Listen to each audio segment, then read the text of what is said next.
Started off with a bit, now I got coin. I see where y'all going. Been poppin' since Web 1, hella hoes on Web 2. I was living a dream, now I'm on Web 3. And it is what it seems, topping the pyramid schemes, I'm telling you. I'll sell you a percentage on Nebula. Shout out to Vince, yo, set it up. Surfing on the web and I'm shooting at 3. I've been goated when I got my G. I'm an alien boy from a different planet, yeah. So I got my drink, I'm riding in the 1920s Model T Ford. Call her Era Lord. Call me Levi, playing on the keys, boy. And I'm about to put my gloves on. If I said it, then I meant that. Yeah, I like that one, I'm about to get that. Crash that whip for the drumsticks, whiplash. I'm about to get them all. Are you with that? In a white boat, surrounded by blue. I want one, but I got a cop too. I wanna fly high in the sky, arms out wide, trying to soar from a bird's eye view. I'm on fire, Ricky, Bobby, cracking the pavement, Whitney, Bobby. I'm a Saki bomb, Hiroshima, Nagasaki. Bruce Wayne been a dog, and I keep it 101, cause I'm feeling kinda spotty. You sipping on some rock, and I'm sipping on octane. The only thing around my neck is the blockchain. Now I got coin.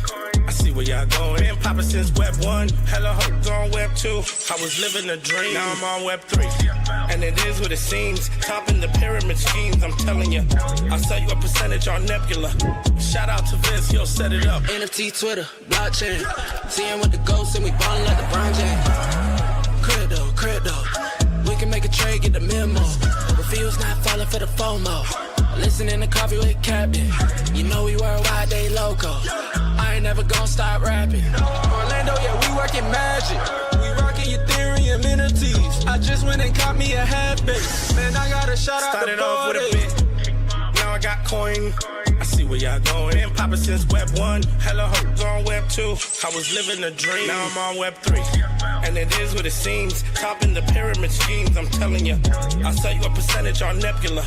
Shout out to Vince, he'll set it up. Breaking the mood to choose one, but they got knowledge to move, son. I'm shocking in shades with my brother in suits. Yeah, them blues is coming. Even though it's hard to pick, eeny, miny, mo, soda on the mix, no biting lips, it's time to go. Index number 1, no thumbs up, you gotta scroll. Looking at the ghost in studio, it's time to go. Had a helmet on by myself until I met a mask that wanted to have a face off. So had to bring my chainsaw, full tank of gas in the drive with my brakes off. I'm A1, but a different kind of steak sauce. GM, welcome to Coffee with Captain. I'm Cap. Happy Thursday, everyone. Hope you're having a great start to the day.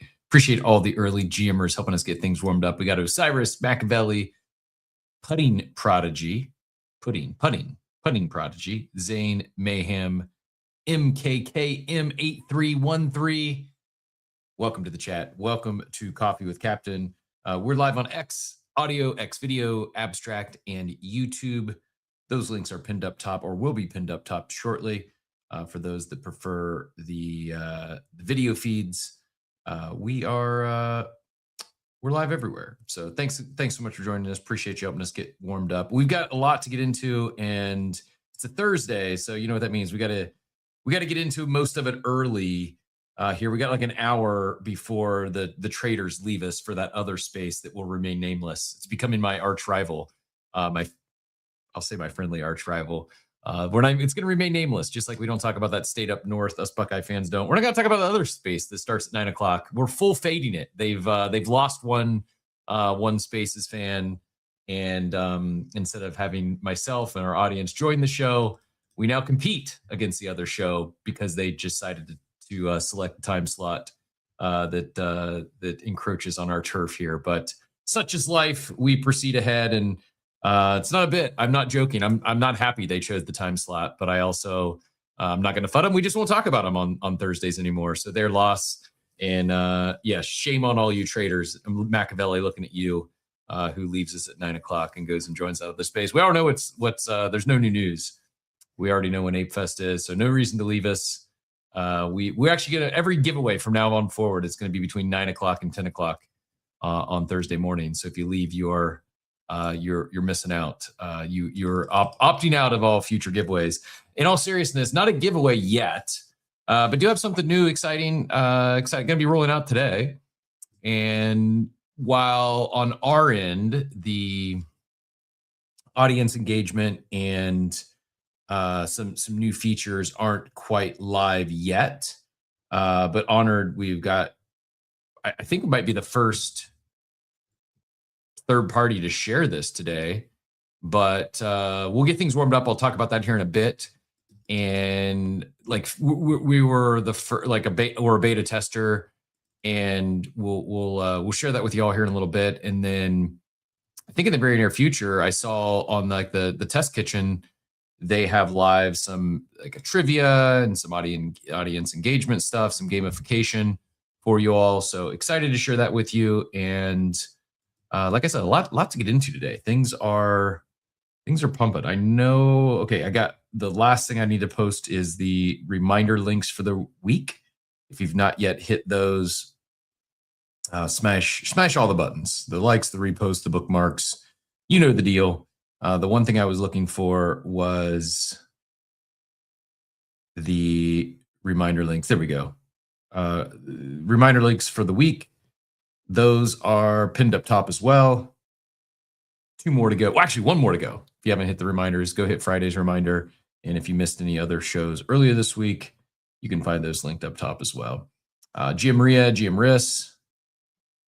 Man, that looks like a huge monster. What is that, like 300 milligrams of caffeine in that sucker? I'm not one to speak about my caffeine consumption, but I spread it out through like multiple, little cups of, I don't know, there's probably like 35 to 50 milligrams of caffeine in here. So if I drink 10 of these, I'm catching up with Riz and his one giant monster. A lot to talk about. We're back. I've been holding back to say we're back, but we're back. Trenches are cooking, new chains are popping off, and it is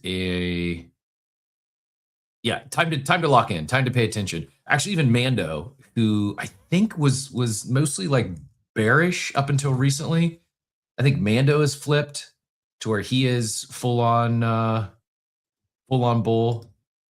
I just saw this morning, he said, what did he say? He said the group chats are all, where'd it go? Man, I just had it up too. Yeah, the group chats are all trading again. Normally 1 to 2 months before it becomes PvE. For a comment, it said it feels the exact same way. Still too much hyper rotation though. PvP summer followed by PvE fall. So it is still a little PvP right now, but I think I agree with Mando. I think we're maybe a couple months away. So it's into July. Kids go back to school within a month, maybe even sooner.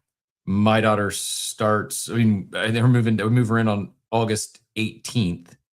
So kids get back in school and they have nothing to do while they're at class except to trade meme coins and NFTs. We'll hit on some other things as well. I don't know what's going on with the Clarity Act. May or may not touch on that today. I think it's on my docket, but if we don't touch on it, I'm not going to lose any sleep over that one.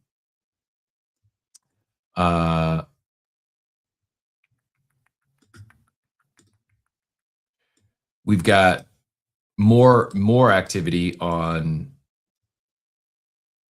Robinhood chain, some new agent activity taking off, and per the title, Stable has entered the chat. Stable chain, which is Tether's chain, the stable coin, yes, is now making waves because it had its first runner. FIFA ran up overnight. I think it touched maybe 20 mil, 15 mil. Let me go check the current market cap. We'll show you missed it. Where's the chart? There we go. Mayhem shared it earlier. FIFA, F-E-F-E-R. So that's not the word I was looking for. Mayhem, I know you shared the chart. Where did it go?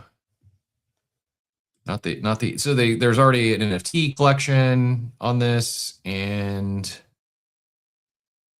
I'm just looking for the FIFA chart.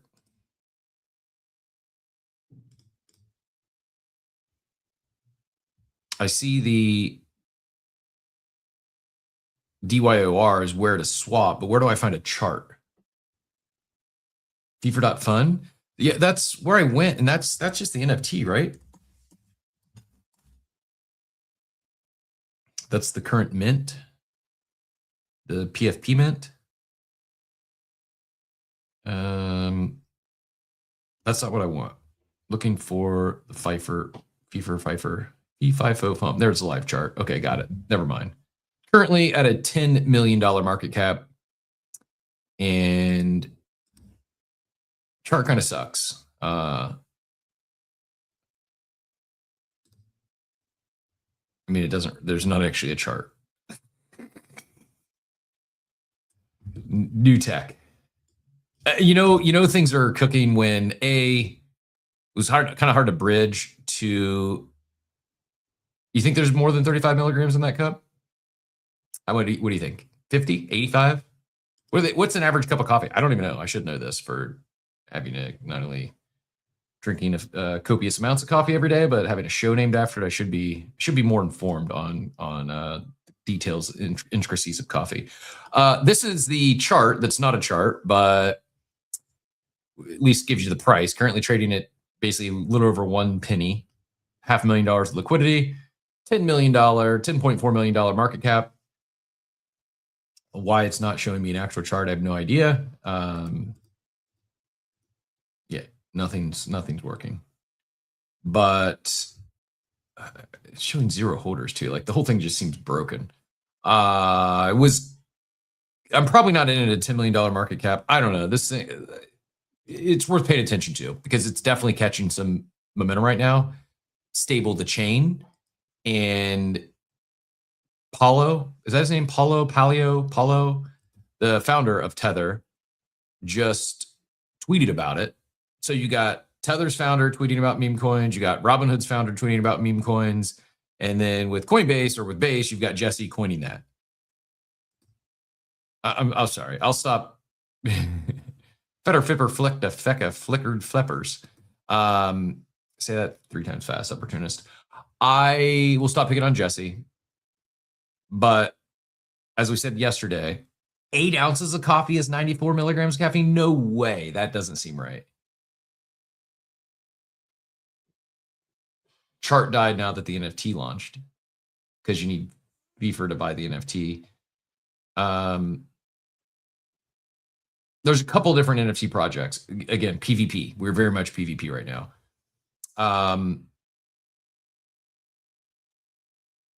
You got Robinhood memes exploding. You got Anson thing on Solana still. The Jimothy. We didn't even talk about Jimothy on here. The little disabled or uniquely abled raccoon. It ran up, pulled back, ran up again. It's freaking on my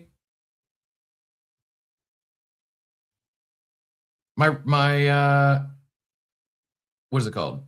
I almost called it a roadcaster. Apparently there was not 94 milligrams caffeine in my coffee this morning because I can't think straight. The streaming, not a I'm just gonna drop a picture. You don't tell me what it is. The TV streaming thing, not a Chrome stick. It starts with an R.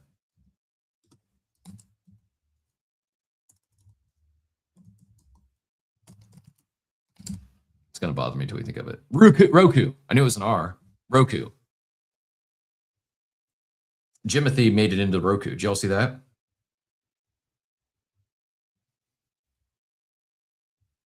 I'll drop a picture in the chat so y'all can see what I'm talking about. Now that I know what I'm talking about. I mean, I may not know what I'm talking about, but it is called Roku. Yes, Roku. Thank you, Hizzy and Thomas. Glad you got to play around with the OpenSea app. Yeah, standard Monster contains 160 milligrams. A lot of these energy drinks are now like 200 to 300 milligrams. Thanks, Joey. Yeah, Roku was what I was looking for. That was the answer to the trivia question today. I'll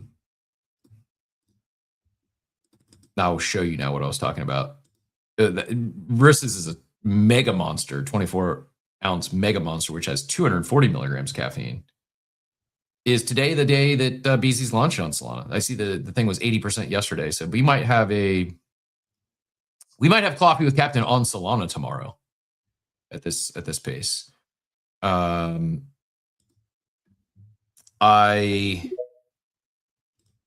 Here is what I was referring to, or what I was talking about. This little character here. This is Jimothy. They put Jimothy on. Like, if you ever use Roku, I don't have cable, so one of my TVs is a smart TV, another TV is the Xbox, another TV is two more TV. One TV has Roku built in, another TV I've got the Roku adapter. So all different ways to just essentially connect to Amazon. Well, Amazon Prime Video and Netflix. Those are the two streaming services I use. I guess YouTube, but there is definitely someone needs to do a case study on where the generational break occurs with YouTube. Because I know the younger generation will just watch YouTube on TV. I can probably count on one hand the amount of times I've watched YouTube on an actual full screen TV. I do have my second monitor is to the right of my main screen here. I've got my setup as a MacBook that I'm looking at. And then the screen to my right is actually, it's a TV. It's like a, 27-inch TV maybe. Just a small, maybe it's not 27 inches. I don't know. 21-inch Vizio that I use as my second monitor. So yes, I guess I've watched YouTube on that every day. Because once I open the Coffee with Captain stream to pin it up top, I keep the video running just to help our stats. We need everything we can help get over there. And this is like, so maybe Zane, maybe you might be the threshold, because I would say Zane says 90% of his YouTube watch time is on TV, 10% on mobile. That blows my mind, because I'm like, I don't know. It's not really watching. It's like occasionally I'll watch it on the desktop, or the desktop, laptop, MacBook, monitor connected to the MacBook. Most my YouTube is on my mobile, and even there, oftentimes I'm just listening, and I'll ratchet it up to like 1.5x and just listen. Majority of the content I consume is via podcast.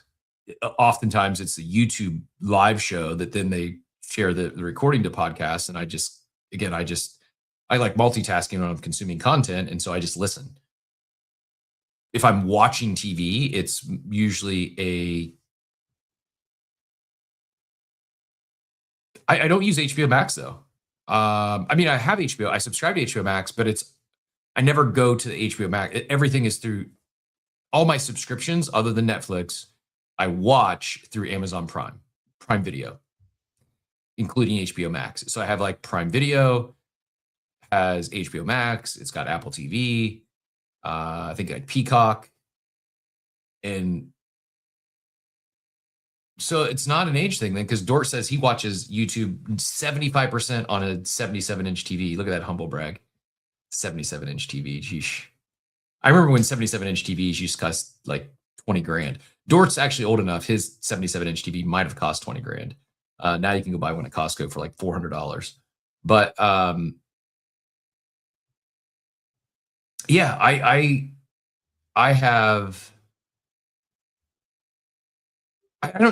can't even, maybe like a few times I've watched a YouTube video on TV, like a few times. I can count on one hand.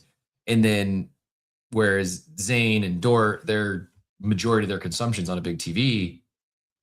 I don't know why it is. I can't explain it. Same thing with Von Franz says he only watches videos people send to him on mobile. The rest is on TV. So like I'm the weirdo that just doesn't watch YouTube on a full screen TV. Maybe it is. Like I consider myself a Gen X. I think Von Frunten considers himself millennials. Maybe it's just that. Maybe if you're Gen X, you don't mess around with YouTube on the TV.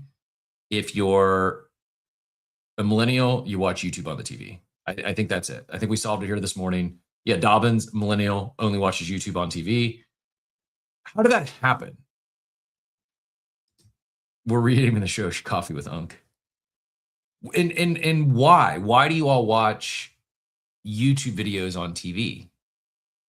What's the reason? I've only ever watched like live, I've only ever, like the CrossFit games, you can only watch the CrossFit games if you go to like, you know, the CrossFit Games YouTube channel.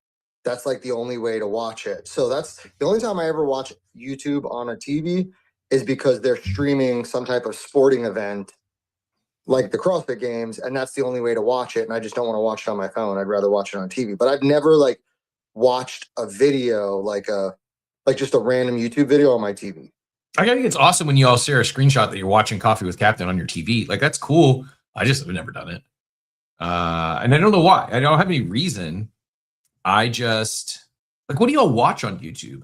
Like, do you just sit down and watch YouTube, bunch of different YouTube videos for, yeah, I actually was trying to distance myself from Joey's because I have a feeling our video consumption is very similar. When Joey says it, he sounds like a boomer. When I say it, it's just normal.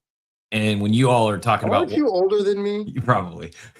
I think it's only like a year, but I age up this weekend. Actually, I age up on Sunday. I think I'm going to treat myself. Wait a minute, our birthday is that close together? Yeah, we're both Leos, right? My birthday is August 4th. Yep. Leos for the win. Oh shit! Happy birthday, buddy. You as well. Appreciate it. I think I'm going to treat myself and my girlfriend to the Leeds Wrexham game this weekend. If anyone's in the Tampa area and wants to go catch some football, I think gonna go catch that friendly on Saturday at Raymond James Stadium. Yeah, 26th is my birthday, Sunday. But even actual creators, like, okay, Von Frunten, I'm truly curious. Like, what creators do you watch on YouTube? Do you watch like streamers? Then you just watch their stream for 24/7? Do you watch produced content? Because I still think of YouTube as live content, live shows like this one, or short form content, short form reels. And I really just don't do. Okay, so he watches Mr. Beast, Mr. Who's the Boss, produced content. Okay. I wonder if it's because I missed. I know they have YouTube TV. Right? Like, didn't the NFL have a deal with YouTube TV at one point or something like that to stream all the games? Yeah. I'm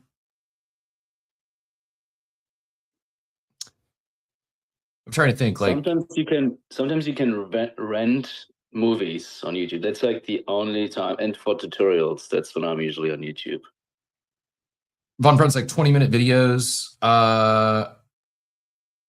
And I think partially why I probably don't go on YouTube that often on the TV anyways is because Prime has all this stuff. Like, and I didn't realize this till recently. Someone got upset with me because I shared Clayno's, Clayno's went Amazon Prime, which is awesome.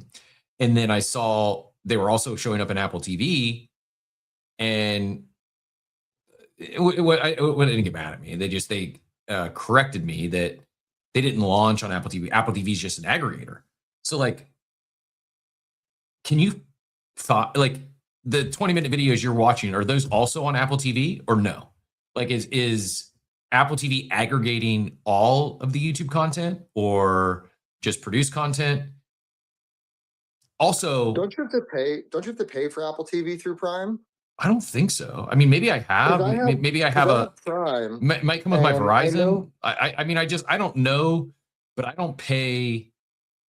I don't think I pay for, I don't know. I should check my subscriptions, but I don't think I pay for anything on Apple TV. They have awesome shows. Like Apple TV probably has the best shows. They rival HBO Max. Do you watch Silo? I've kind of watched. It's okay. I didn't get hooked like I've gotten hooked into other shows. We rewatched The Penguin, by the way. My girlfriend hadn't seen The Penguin, and that's awesome. If you're into the Batman The Batman. Crazy to think that's Colin Farrell under all that. Wild, right? Yeah, wild. like completely wild. That's Colin Farrell. So like, I don't think they're going to do incredible. I think they're just one and done. I think it was just meant to be a limited series. I don't think they're going to do a second season, but they are going to do the Batman 2, which Colin Farrell is coming back as the Penguin in that, in same makeup costume person. Diablito watched a lot of Polo on YouTube, some movies, talk shows. I have no other TV packages. Don't even have YouTube Prime. Marcus DeGoat, whose birthday was last Sunday, happy belated. An older millennial, watches long form content on YouTube via the TV. Machiavelli's August 19th. That was my, do you still refer to it as your anniversary? My former anniversary, my ex anniversary? It's when my ex and I got married many years ago. Is that what is that? Is that you just forget that date? Probably don't reference it. Just try to avoid it on the calendar. I kid. She's fine. There's no tension there. I don't know. I don't have any tension there. She might have a little. Getting myself in trouble here. Yeah. I always thought you had to pay. Whenever I log into my Amazon Prime and I see things like, oh, this is on Stars or this is on Apple TV, I always thought I had to like pay for that subscription to get it. And it was just all kind of like aggregating, like just like it made it simple to find it all because it was all on Amazon Prime. So you're telling me I could watch Apple TV shows through Amazon Prime with just my regular Amazon Prime? I think so. Check it out. I mean, find out and let me know, because there's a chance there's a chance I'm getting billed monthly somewhere and I'm not realizing it, but yeah, didn't Frank build the subscription Claude bot at some point? I was just gonna say, just fucking cancel. That's what it's called. Yeah. That's where you can find all these subscriptions. Usually, what I do, I just cancel all my credit cards every year until I lost them, and then get new card numbers and force cancel all my subscriptions that way. It's probably not the best way to do it, but it works for me. Remember when that was the only way to get out of a gym membership was to cancel your credit card? Because gyms back in the day would like lock you in. I had to do it with contract that like kept you for life, and there was no way out of it unless you spent like $1,000 or some shit. True story, and I'll get off this rant. But yeah, I went down. I was living in downtown Cleveland for like a year. I was living there during the weeks, and then in Indiana on the weekends.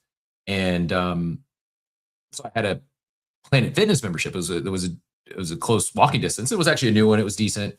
And then I moved, and I'm living in Florida, and attempt to cancel the gym membership, can't get it done, get the runaround.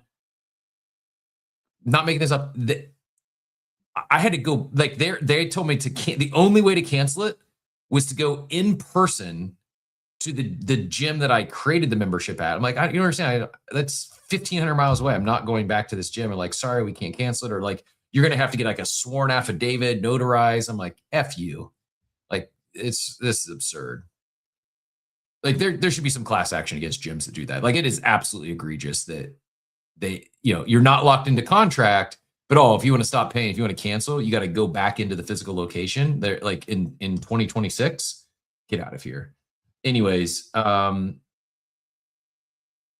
don't know why I'm so curious about this YouTube consumption. I'm not going to say who consumes 10 hours plus a day on average. That's probably a lot. I do consume a lot of pods. Yes, that's partial. Part of it is my preferred consumption is audio, so I can multitask. But all that being said, I'm definitely paying for Apple TV somewhere. Okay, so there's a cost to it, Joey. I don't know what it is. I think it might be part of like it comes with like maybe free with Verizon. I don't know. RB Horia says, by streaming, how much XP can we earn just by watching any task? Talking about abstract, I don't know how the abstract streaming worked, but it seems to be, because that's the only thing I'm doing over there now, and I get around 6,000 XP a week. I stream 5 days a week, and we go live on abstract, and it's about 6,000 XP a week. I do have some, I hold Pingu, most of which has been tipped by my guy, Be Epic, Teacher Katie, and Hans is the big Pingu tipper over there. But other than holding some Pingu, I really don't do any activity other than just turn the stream on. So you should, hopefully you get some credit for watching, but I don't know that to be for a fact. What I do know you'll get credit for is what I alluded to earlier, that we're going to be going full live with here soon. It is just a, we'll say like really soft launch, kind of like it's called football soft launch the other day. We're going to be back tomorrow at 10 a.m. Eastern, by the way. So for those of you who want to get caught up with all the transfer activity in, I don't know, European football, international football, and then we'll also be talking a little bit NFL tomorrow at 10 a.m. Eastern time with Ben. Let me just go ahead and share it. This I'm pretty excited about. I mentioned yesterday that another creator. So we are going. By the way, we're going to talk about. I want to share this thing I'm excited about. I hope you all enjoyed as well. We are going to talk about FWA.fun, the fake world assets. Someone won a CryptoPunk yesterday for 0.06 ETH. We're going to talk about more what's happening on Robinhood chain. There's now you can pair the GME meme coin is paired with the GME tokenized stock. The more meme coin is bought, the more the actual stock needs to be purchased to refill the pool, leading to an actual short squeeze on the stock, even though traditional stock markets are closed. Like just wild experimentation happening on chain right now. And seems to me that a lot of that experimentation is happening on ETH. I know it's happening on Solana. I know things are happening on Solana, but to me, from my purview, it's ETH, it's Robinhood chain. We're seeing some stuff pop up on Stable right now. And not to keep beating base, but man, did they fumble an early lead by focusing on just dumb stuff for way too long. You know, it's just like stubbornness. I don't know, ego, stubbornness, something that despite looking pretty clear that they had no product market fit or just wasn't resonating with the industry, they just kept persevering, and I don't think that was the right play. They should have focused on other things once they realized that not only was it not landing, it was kind of getting some pretty big blowback, to be frank. Stock token volume on Robinhood already is up over 300%, hit 60 million. So we're gonna hit on all this stuff today. But before I go too far, I do want to share. I'm not sure what we will call it, but let me, I'm just looking for the right tab. Sorry, too many open today. Too many open, and my coffee does not apparently have the 95 milligrams, or I'm kind of blown away by everyone sharing how much caffeine is actually in a cup of coffee, because if that's accurate, I'm consuming too much coffee. BZ's launching on Solana today, so we will. Joey, will we be able to do our claw pull tomorrow on Solana? Yeah, I say I owe you one for last week, so I think tomorrow we do 2 claw pulls on Solana. We do actually. We don't have a 50 on Solana, so I think we'll go big tomorrow, and we'll do a 100 on Solana, and then for the end of the month we'll do the 250 on the base claw. Speaking of JP Vamos, we need JP Vamos to show themselves. JP Vamos won the Coffee with Captain Bracket Challenge for the World Cup, and I don't have a JP Vamos. I'm not following a JP Vamos. I can't Twitter search a JP Vamos, so JP Vamos is your underdog account. Whoever used JP Vamos as your underdog account, let me know, and then we need to confirm it. And because you won the bracket challenge, you win Community Member of the Month for July, and that's a $250 BZ claw pool. Like you could win a 4 figure grail on BZ. We definitely want to get that to you, but we need to know who you are, and there's no way to DM you or message you on underdog. Mayhem said I can be JP Vamos. We will verify. We will validate. You'll have to show us a screenshot that wasn't AI created, that you actually are JP Vamos. But yeah, if you're JP Vamos, let me know. DM the coffee account. We need to get you. We need to connect so we can get you your claw pull tomorrow. Congratulations, by the way, JP. I said it'd be funny if it's JP Cast. I don't think it is, but it would be funny if it is. Here's what I want to show you.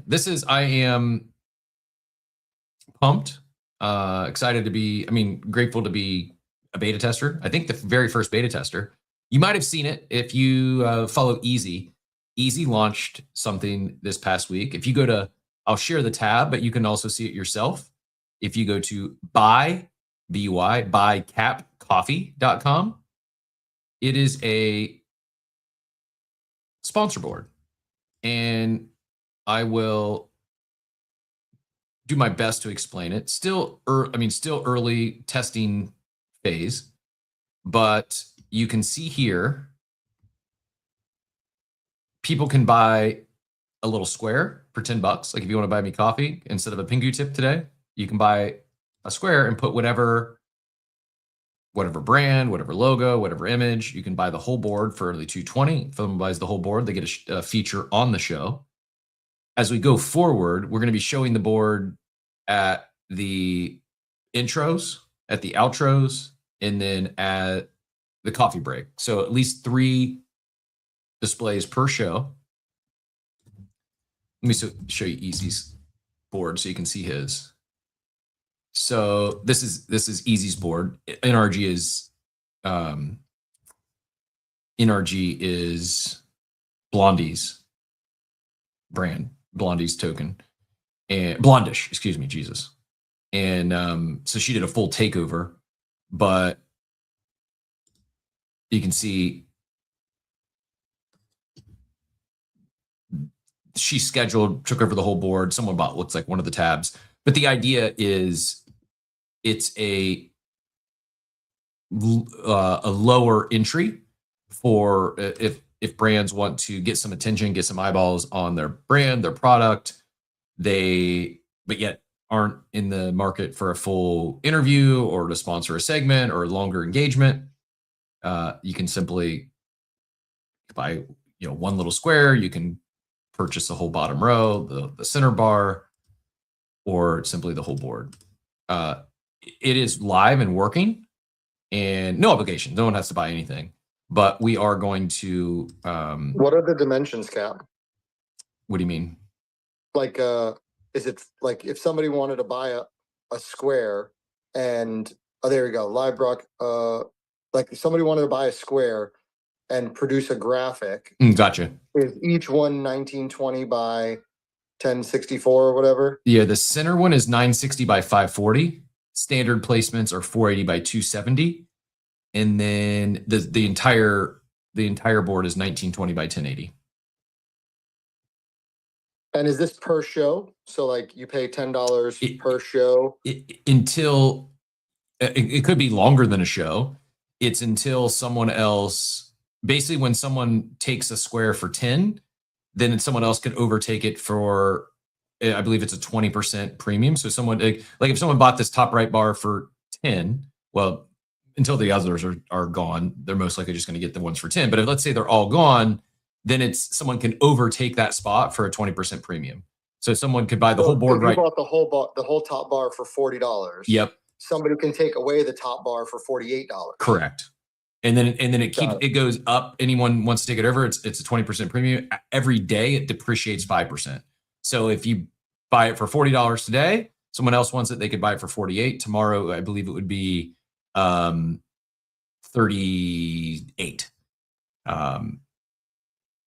But in addition to the sponsorship and the visibility, he's introducing like trivia. If you were around and you remember Stream Drop, introducing some similar mechanics, some gamified mechanics, so check-in, some points. And what we may look to do is, like I've mentioned many times, like I'd love to be able to tip our audience. I'd love to be able to reverse tip. I know there's a third-party way, an extension. You could potentially do that with Abstract now, which is awesome, but I'd love it to be native. And where I think we're heading with this is points. Like you can check in, you get some points. If you play trivia, you get some points. And then going to play around with some ideas. meaning you might be able to, instead of buying a sponsorship spot, you could redeem your points for a spot because you're an active participant. You're here every day. So, hey, we'll give you free, you're here every day for a year. You've queued enough points. You can get a full feature on the show at no charge. Just cash out your points. Playing around with some other stuff. It is in true beta. Easy just launched it I think a week ago, and had a great chat earlier this week. We just turned it on due to some beta testing. And so yeah, if you want to go get a slot, I think it'll notify me. It should ping me, but if you do buy a slot, we'll give you some extra love today since we're just testing it out. So drop your comments in the chat. Let me know, and I'll be sure we'll bring back up the board. But at minimum, so it stays up. So like if you paid whatever the full board price is today, which is like I think you said it was 40, 80, 220, right? So if you paid the full price of 220 for the full board, it essentially will stay there, right, until somebody takes another square or takes the full board. So you could get like 4 days of promotion out of it for 220 if nobody else buys a spot, right? Yep. And one of the things we'll do, like we'll probably do this with BZ, is do a scheduled takeover to where we'll lock it in for at least the entire show. That way you know what you're getting and you can get that. But at minimum, we're going to do it going forward. We'll do it intro, outro, and during the coffee break. We've been looking for how can we add value? How can we do two things? What we're looking to solve. One, how can we offer more accessible brand placement?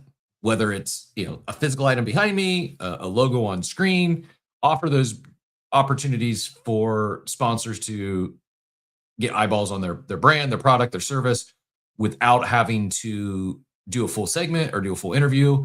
While at the same time, we didn't want to we know what we're worth in the market. We know what, very grateful that we're in an industry that you all are very valuable eyeballs, and sponsors they love the niche engaged audience, and very, very grateful for that.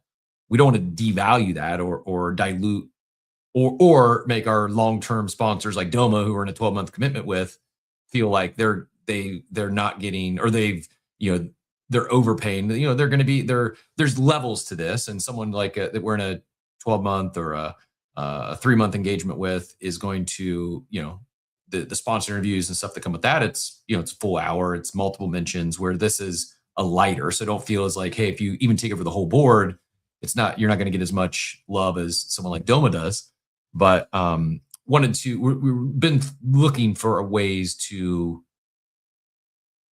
provide a more accessible, lower cost way to, again, get some coverage on the show without creating any pricing conflict with our existing engagements. So we'll play around with this. More coming soon. But yeah, if you want to get a shout out for whether it's a community you're passionate about, whether it's a brand or service or product you're building, you can go just buy capcoffee.com. We'll take you to that board, and we'll shout it out here on the show in a bit.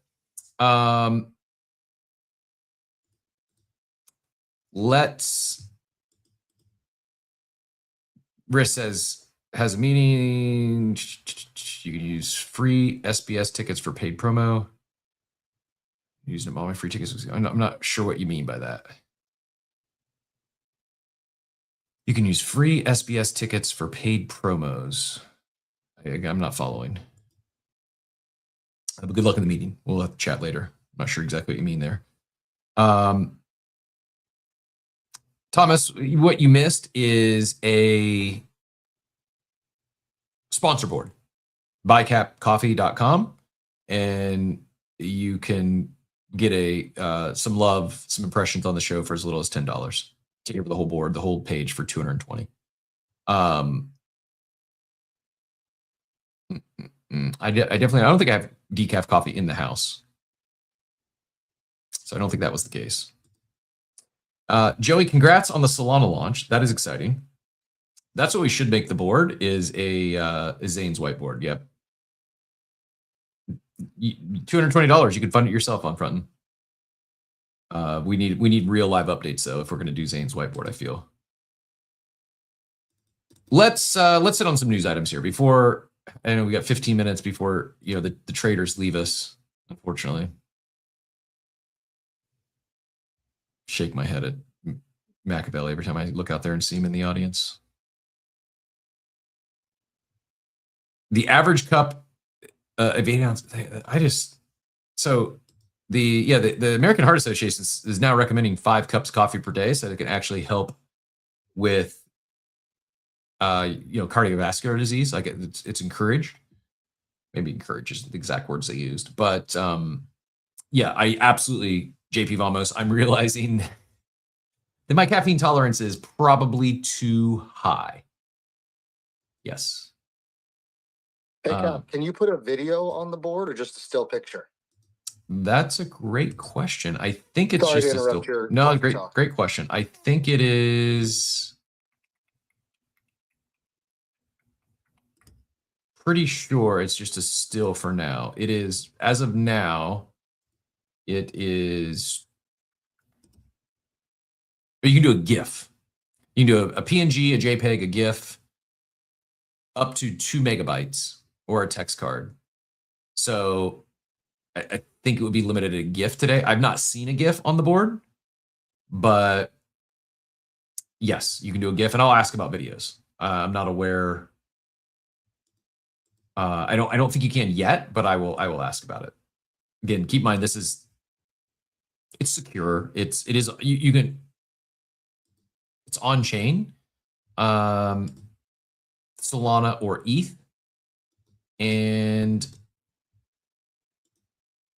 USDC or native token on Base or Solana. And then the other, don't do anything not safe for work or something racist. I have once payments are verified on chain, once it's verified, it goes live. Purchases are final.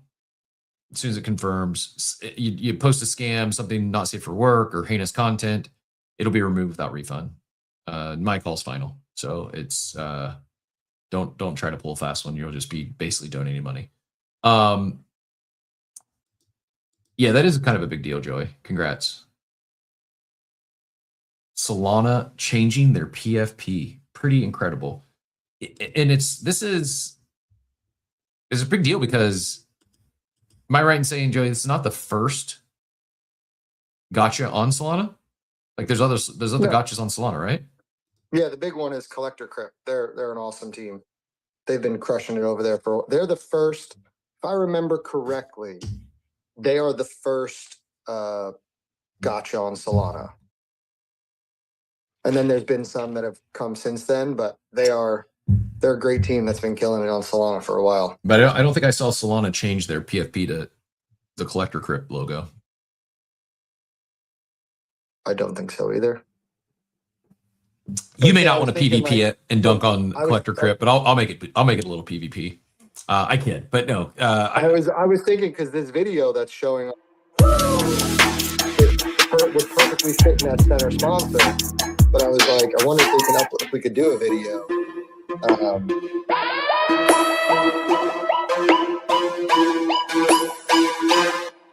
I will. I'll ask today after the show, and whether we can do the video or something else. Let's remind me. Let's connect either later today or tomorrow, and we should do something for Coffee with Captain tomorrow. Be a good way to kick this off.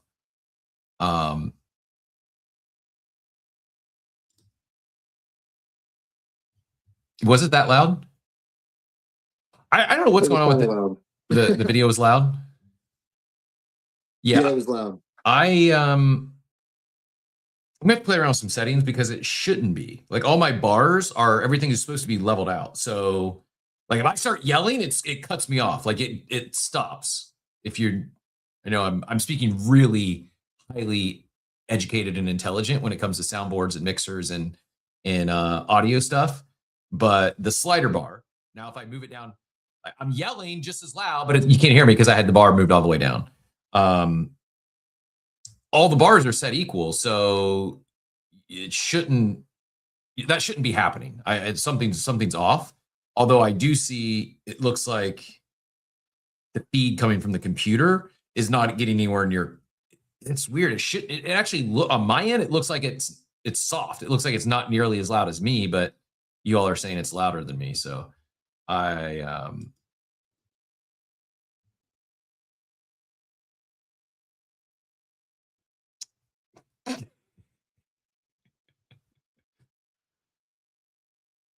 Warren got me again. Let's do this. Let's get we got a lot to talk about. We're gonna do a full Beezy song tomorrow for Coffee with Captain. I feel like we should do one today to celebrate the launch on Solana.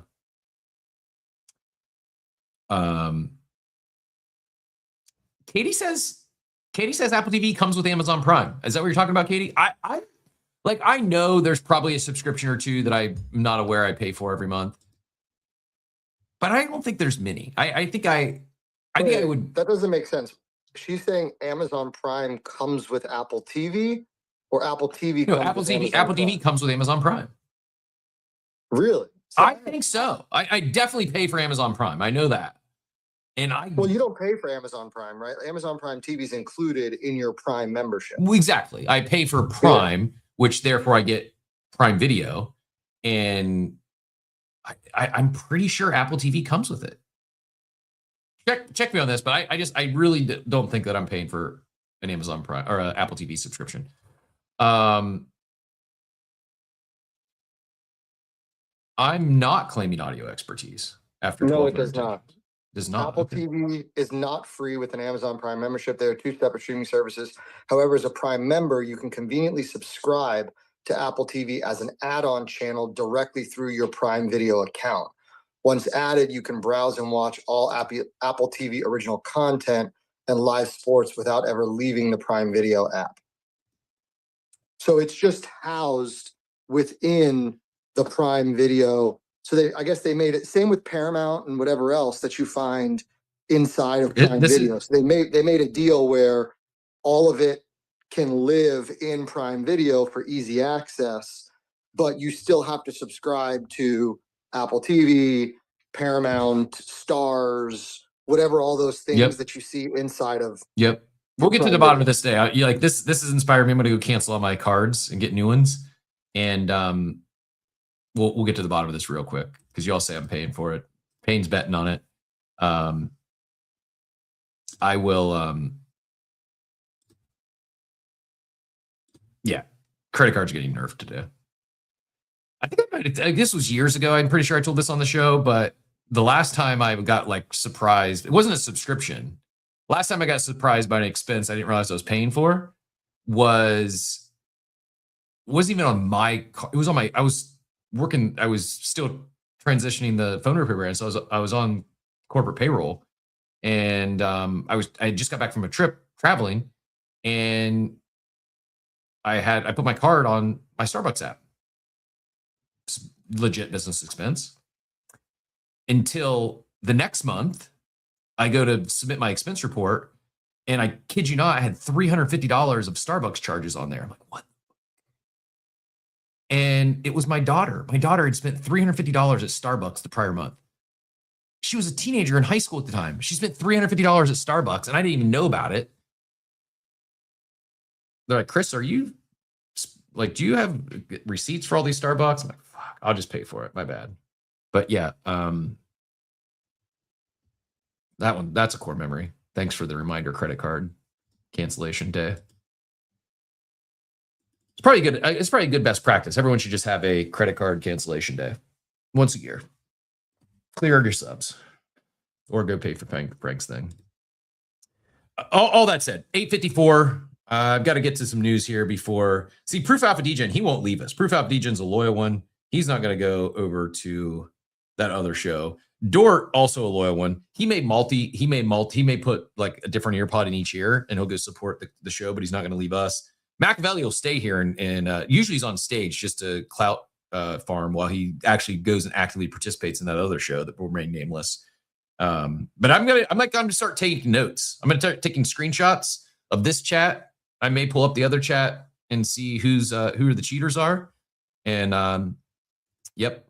Speaking of getting things nerfed, I will yeah.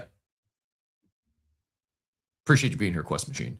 Yeah, roll call at 9 a.m. All from this day forward, all giveaways, all freebies, all the fun stuff's going to take place from 9 o'clock to 10 o'clock on Thursdays. I kid, kind of. Let's do this. Let's knock out a market update. There's a few things I do want to talk about, and yeah, you might get banned. If you leave here, and if you're cutting that other show at 9 o'clock, you might just get banned. Someone's gonna think I'm like really mad at them. I might be. Who knows? I might just boycott Ape Fest this year as a result. There is actually a merch drop today, by the way. We had a great interview with Phrase yesterday. His mint goes live today at noon Eastern, I believe, unless there was a change to that. And then I think that merch drop goes live at noon today as well. Is that right? Can anyone confirm? This will be the last I give them any free love since they're encroaching on my turf. But I believe. Casey asked, can it be a small screen when you're talking like now and the other guests on the screen? Yeah, possibly. Especially if I get a ding, if someone picks up one of those slots, I will we can cut in with a small screen share or something. And if you have any ideas, any ideas with the board, let me know. We are like I said, it's new. We're testing stuff, and I appreciate your. Also, again, shout out to Easy and Nick for building something I think is I'm excited about. I think it's great for not just creators here in crypto and Web3, but all creators. I think are looking for other creative ways to monetize and beyond the traditional stuff. And I think they're onto something here. Yes, Manifest 01. Manifest 001 Flying Colors launches today at noon Eastern time. I think I'm going for the shorts. I don't know do we have prices on any of that stuff yet? I don't think so. There's a sizing chart, but I don't think we have prices yet. But I'm going for the shorts today. Not going for that hat. I mean, if I do, it's just for the bit. I can't pull off this hat. So I definitely can't pull off the do-rag hat, despite what Guccione has to say. All right, daily market update, and then we're going to get into fake world tokens and the stablecoin popping off and all the other activity of the day. But let's do a proper play in here for the daily market update. Also is open right now. We have someone who's like in a holding pattern. They may or may not be dropping a token and waiting to get close to their TGE. So we have not been offering up the daily market update to sponsors, but it is back on the market. So if anyone's interested, that's one with daily coverage. But this is the unsponsored version of the daily market update. Coffee brewing. Yeah, the market's in play, charts on the screen. What the numbers gonna say? We got offer in the cup every single day. Coffee with Captain, market update on the way. All right, looking at the tokens first, market continues to. I mean, we didn't dip. We had a green day across the board yesterday, and today it's like the day before. Today is like almost a carbon copy of Tuesday, where everything is down like barely. We've got Bitcoin down 0.76%, ETH down 0.67%, still up over 1,900. Bitcoin up over 65 grand. It touched 66 last night, I think. Most of the leaders, though, are down like 0.5% to 1%. XRP down 1.07%. Doge down 1.36%. Those are the two biggest losers in the top 10, so not even down at 1.5%. Hyperliquid up on the day to 1.58%. It's $59. I do want to check on lighter because I still want to get a lighter. I want to get a lighter, either a lighter bag or a lighter long open. It's at 224, down slightly on the day. Maybe this is the dip I've been seeking because it was 240 just yesterday. So earlier in the day yesterday, I guess, in the middle of the night. Come on. ApeCoin, the stable at 15 cents still, and stable, go figure. The good segue actually to talk about those memes popping off. The token itself stable. It just under $1 billion market cap, and it's up 10% on the day. Some other things pumping there. It is worth noting. I don't know how much else to say about BitMEX. Arthur Hayes's exchange. It sunsetting. So if you have any money on there, I'd go get your funds. BitMEX. What is it? The chat's been too busy this morning to. I know it was shared earlier. I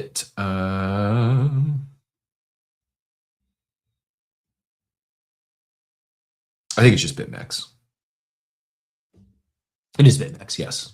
So BitMEX, started by Arthur Hayes, is going to shut down operations today at 4 UTC. The token's off down, I think, like 90% since they made this announcement.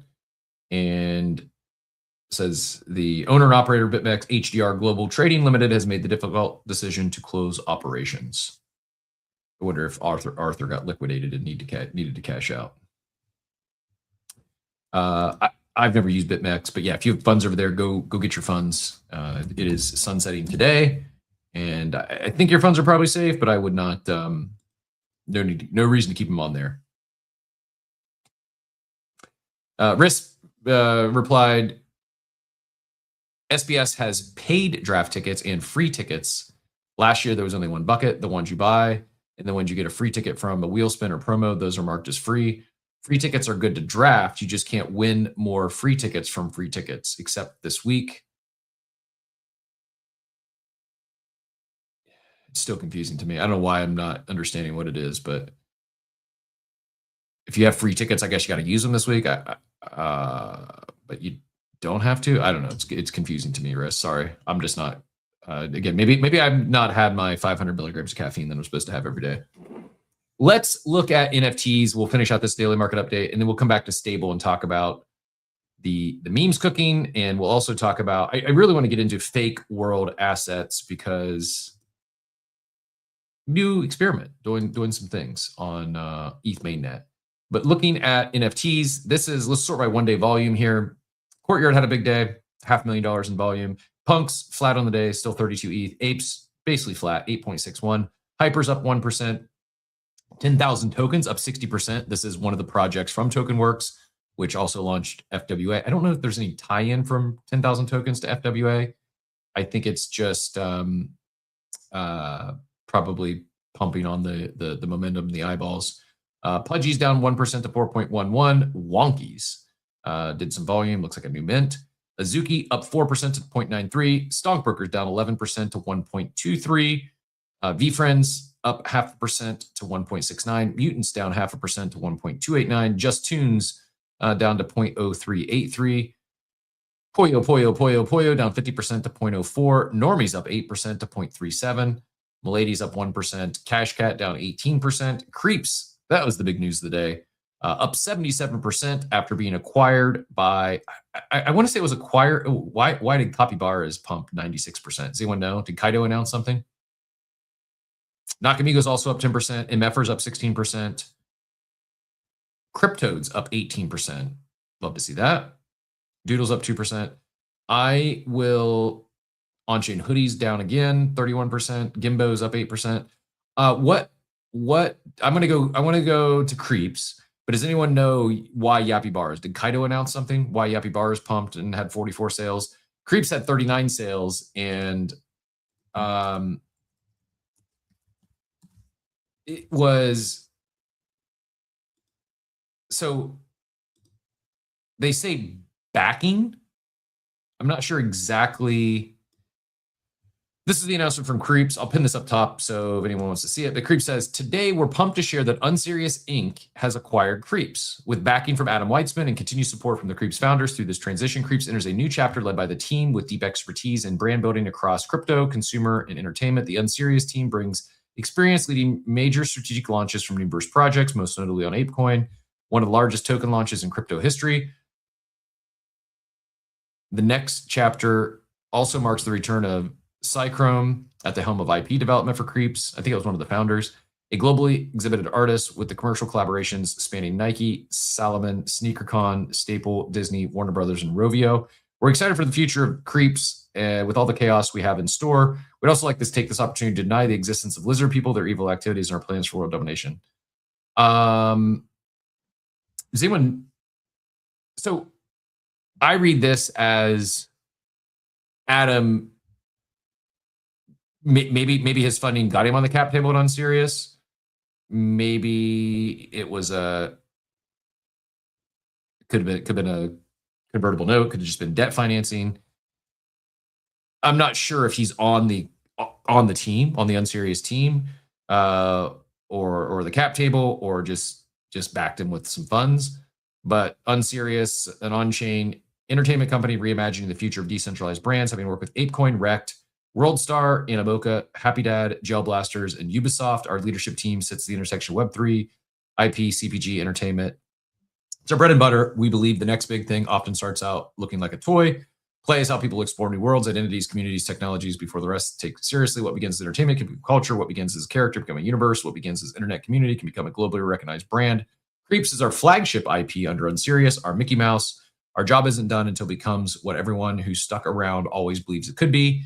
Nice to meet you. Now let us show what we can do.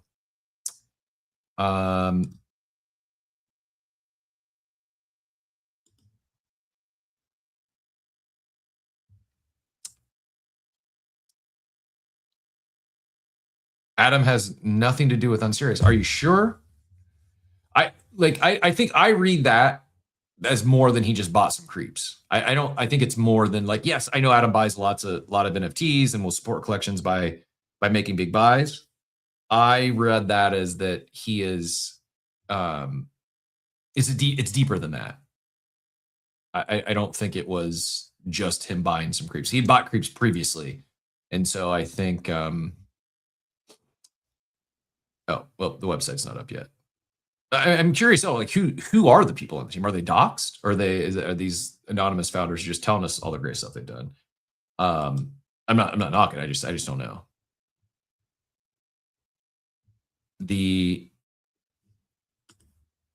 It's only following creeps. So it looks like maybe Anon founders or Anon leaders. I don't know. I've never been into creeps. Never held any creeps, so I don't know much about the ecosystem or former team or anything there. Achilles, thank you for sharing. He says Kaito has entered a data agreement with X to power a wide range of use cases. More coming soon. So Kaito Capybara is pumping on speculation that maybe some utility is brought back to those NFTs. I don't know. And data agreement with X to power a wide range of use cases. Achilles, any takes, any thoughts on what that might mean?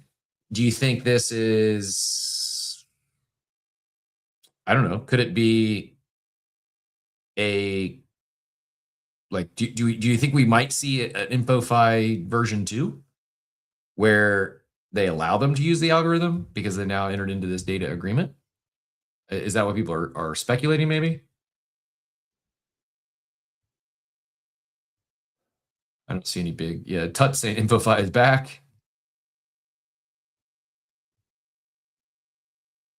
You're not even ready for what's coming.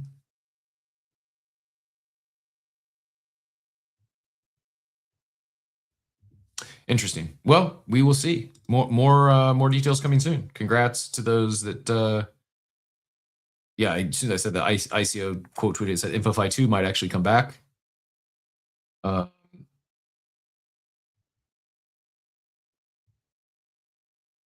Okay. It is live. That claw machine on Solana is live. We'll get Achilles up here to get his take on InfoFi or Kaito. But that BZ just swapped their logo to the Solana color theme. And big day for BZ. Congrats. And yeah, excited to do some claw pulls on Solana tomorrow for Coffee with Captain. Go, I just pinned this up top, the BZ post that is.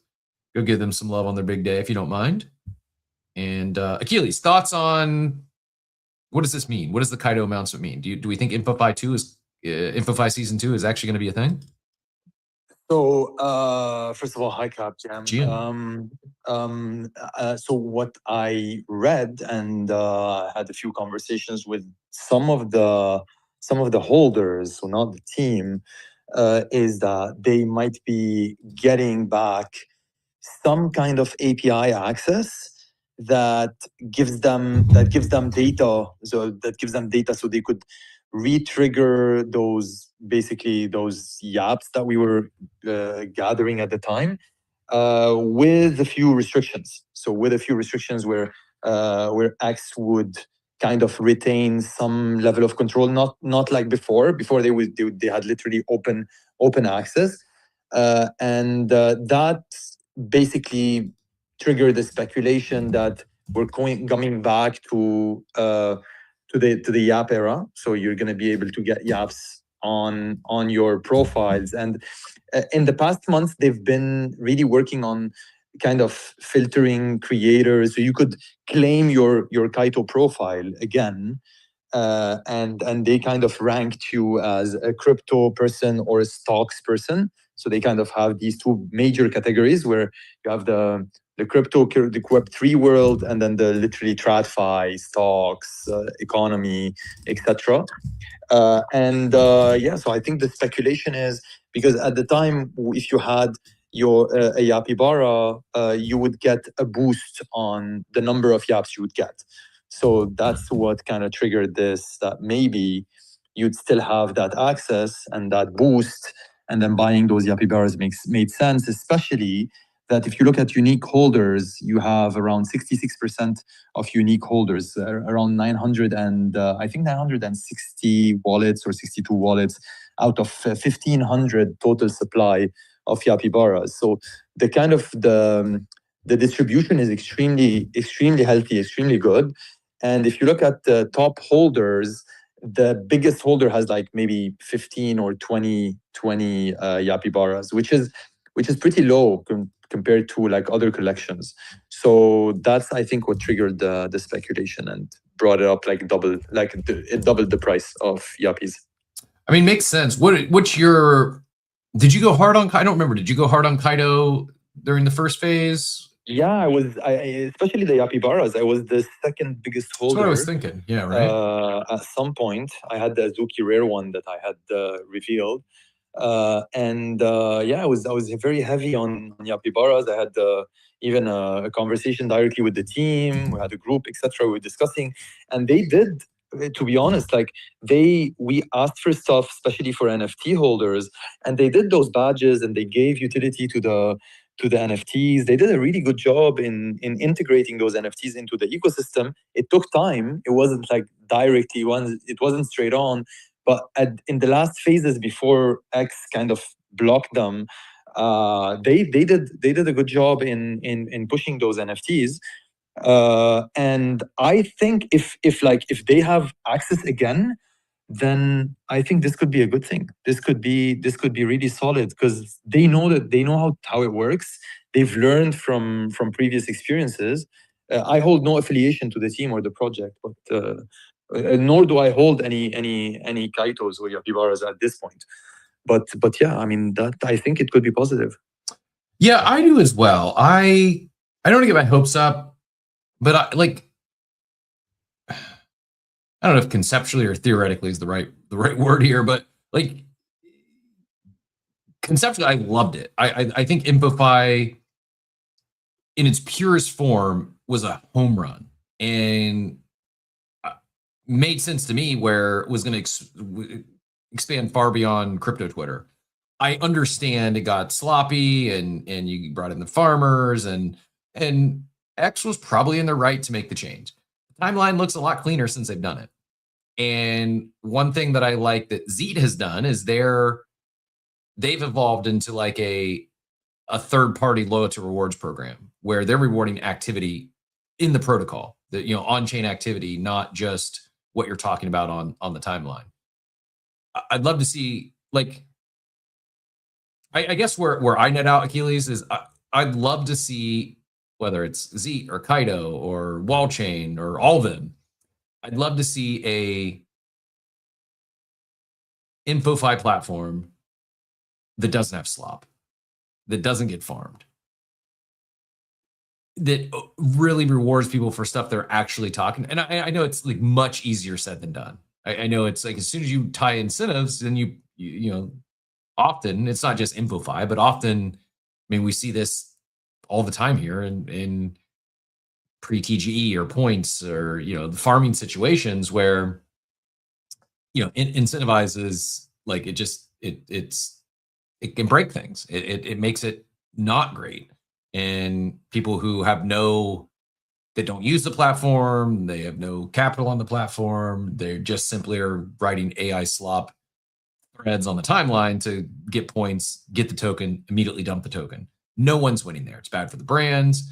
It's bad for the timeline. And quite frankly, it's also bad for the actual content creators who are using the stuff that should be getting rewarded because they're actual brand ambassadors. They're getting diluted by the farmers.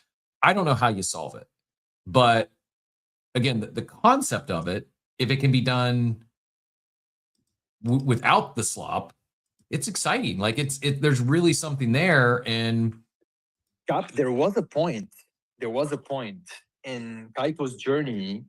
I don't know if you remember literally at the beginning when like not many were on there, and it was like much more kind of restrictive to, not saying that it should be restrictive, but it was like much more niche to kind of be there. You had a lot of good takes that were going out on the timeline because of Kaito, but it lasted for only a while. I mean, in the first airdrop, I think that before the first airdrop, things were much more structured. You felt that there were a lot of people sharing really cool content and like deep takes because they didn't know how it actually works in details, and so they were trying to give their best to get access to this. After that, I think like in the expectations of airdrop number 2, this is where things I think like went out of hand and it became trashy. I mean, if you're them, if you've got the team's ear, how do they? Let's just assume, like we don't know this for a fact, but let's assume this data agreement with X allows them to turn the platform back on and start earning. Yeah, like if you're the team, how would you fix it? How would you advise them to do it and eliminate the slop, eliminate the farming, the clutter on the timeline, and actually the platform deliver what they intended to deliver? And reward those like the real brand ambassadors. Like, what any ideas on how to fix it? I mean, to be fair, like even X struggles with this. I mean, you can look at the creator program, and literally like a week ago, they started going after those posts that say, if you follow me, you get this. If I get the follow, you get a reply. If you get a reply, sorry, you get a follow. And so all of these things are still like being in a way like chased after by the X team. So Kaito is going through the same journey. If I think it should not be tied to a direct airdrop.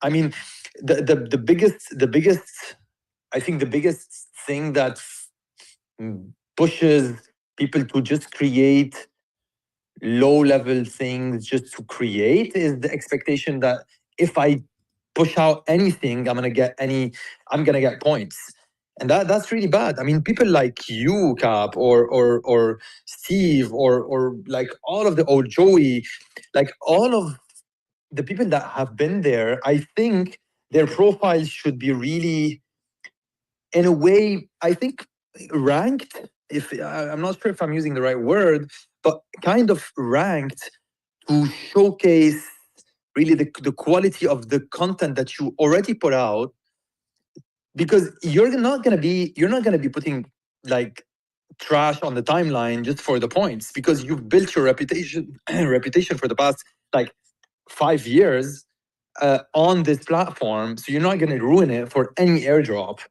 Let alone if this airdrop is like far-fetched. It's not something that's like imminent in the next like week or month.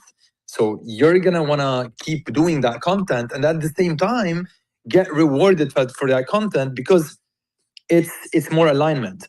So if I was to advise, definitely not an imminent airdrop, and definitely try to rank the really solid profiles. How do you?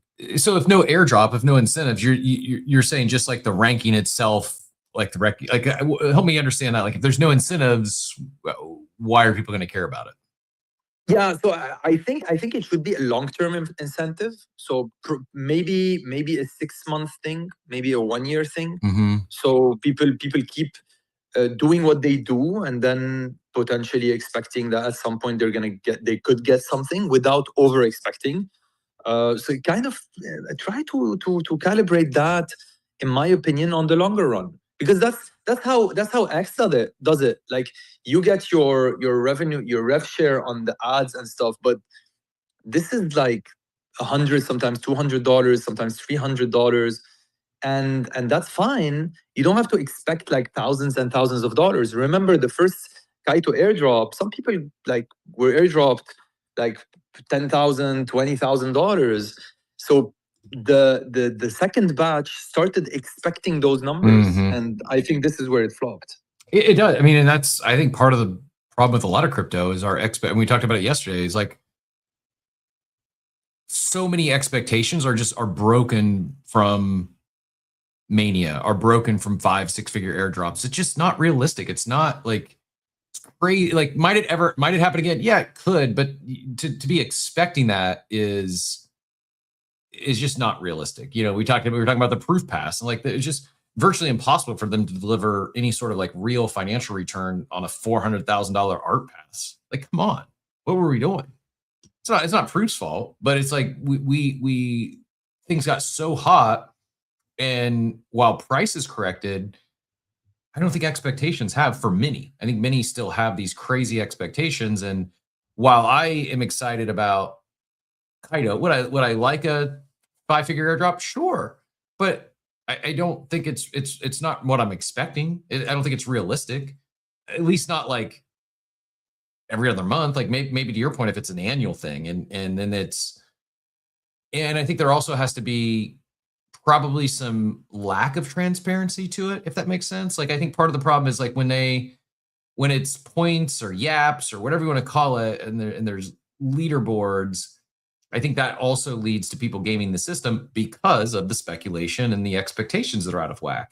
It's almost like, yeah, show this stuff. You can show your smart followers, you can show that, but when you start putting points to it, then immediately some percentage of the participants here are going to attempt to game it. Okay, how do I game this? How do I put out Slop every day to get more points?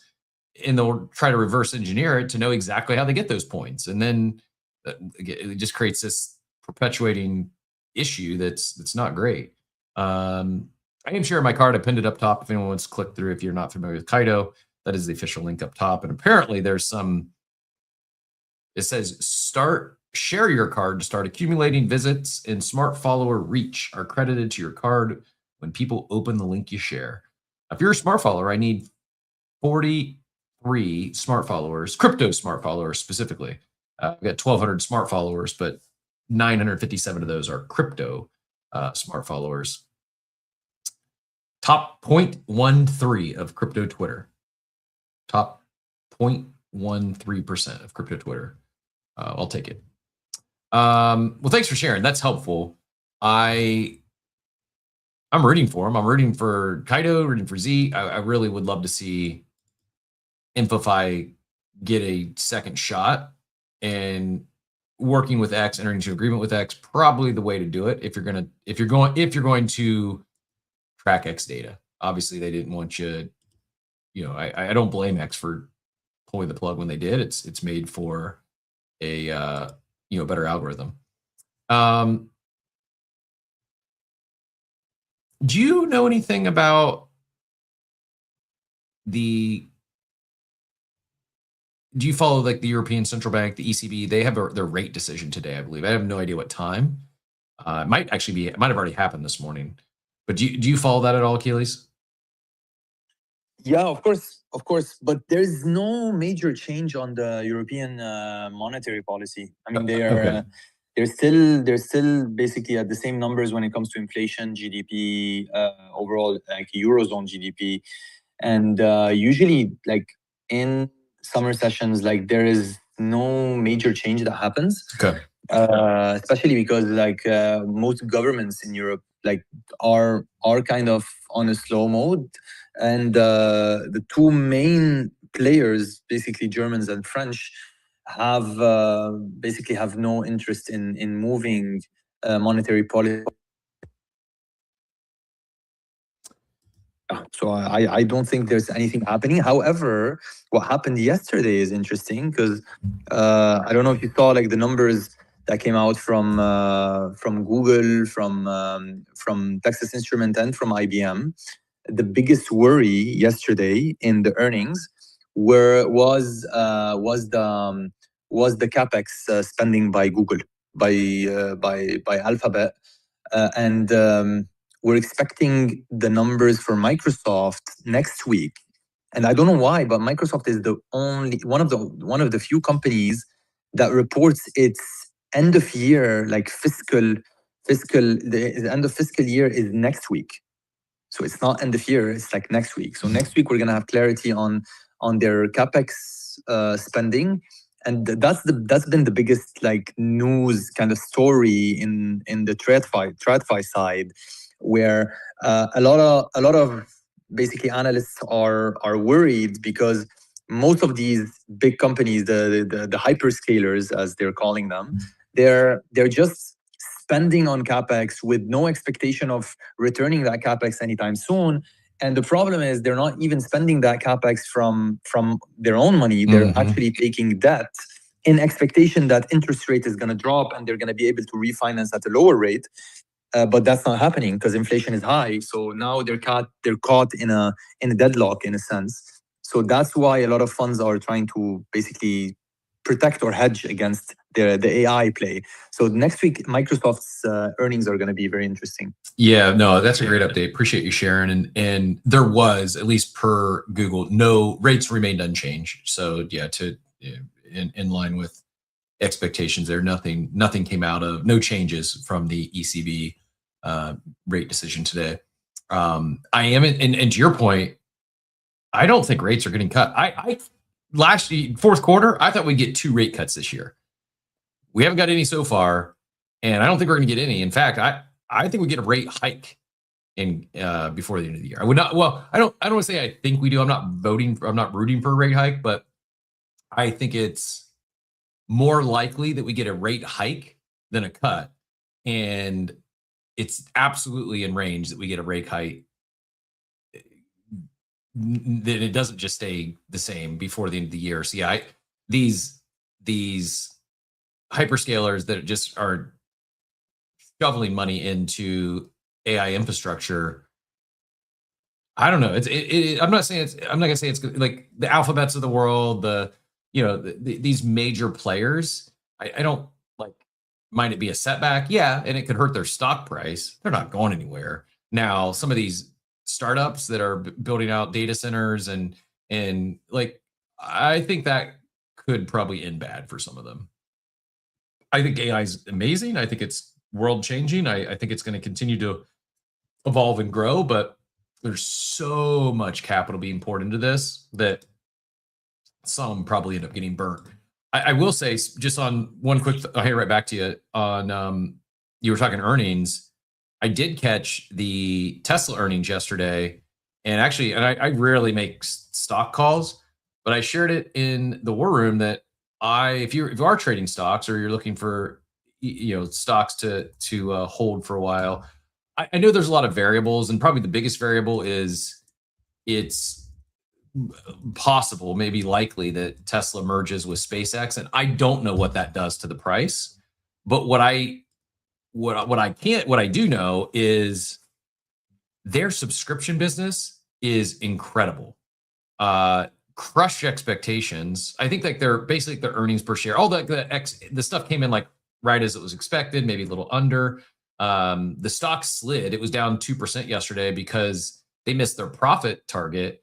But a big difference from all these other AI companies is their I think their operating cash was down like $1 billion, but it was off. They're not taking on debt. Tesla's using operating income to reinvest into their AI infrastructure, and so they're spending money there, but they're not taking on new debt to go build out this AI infra.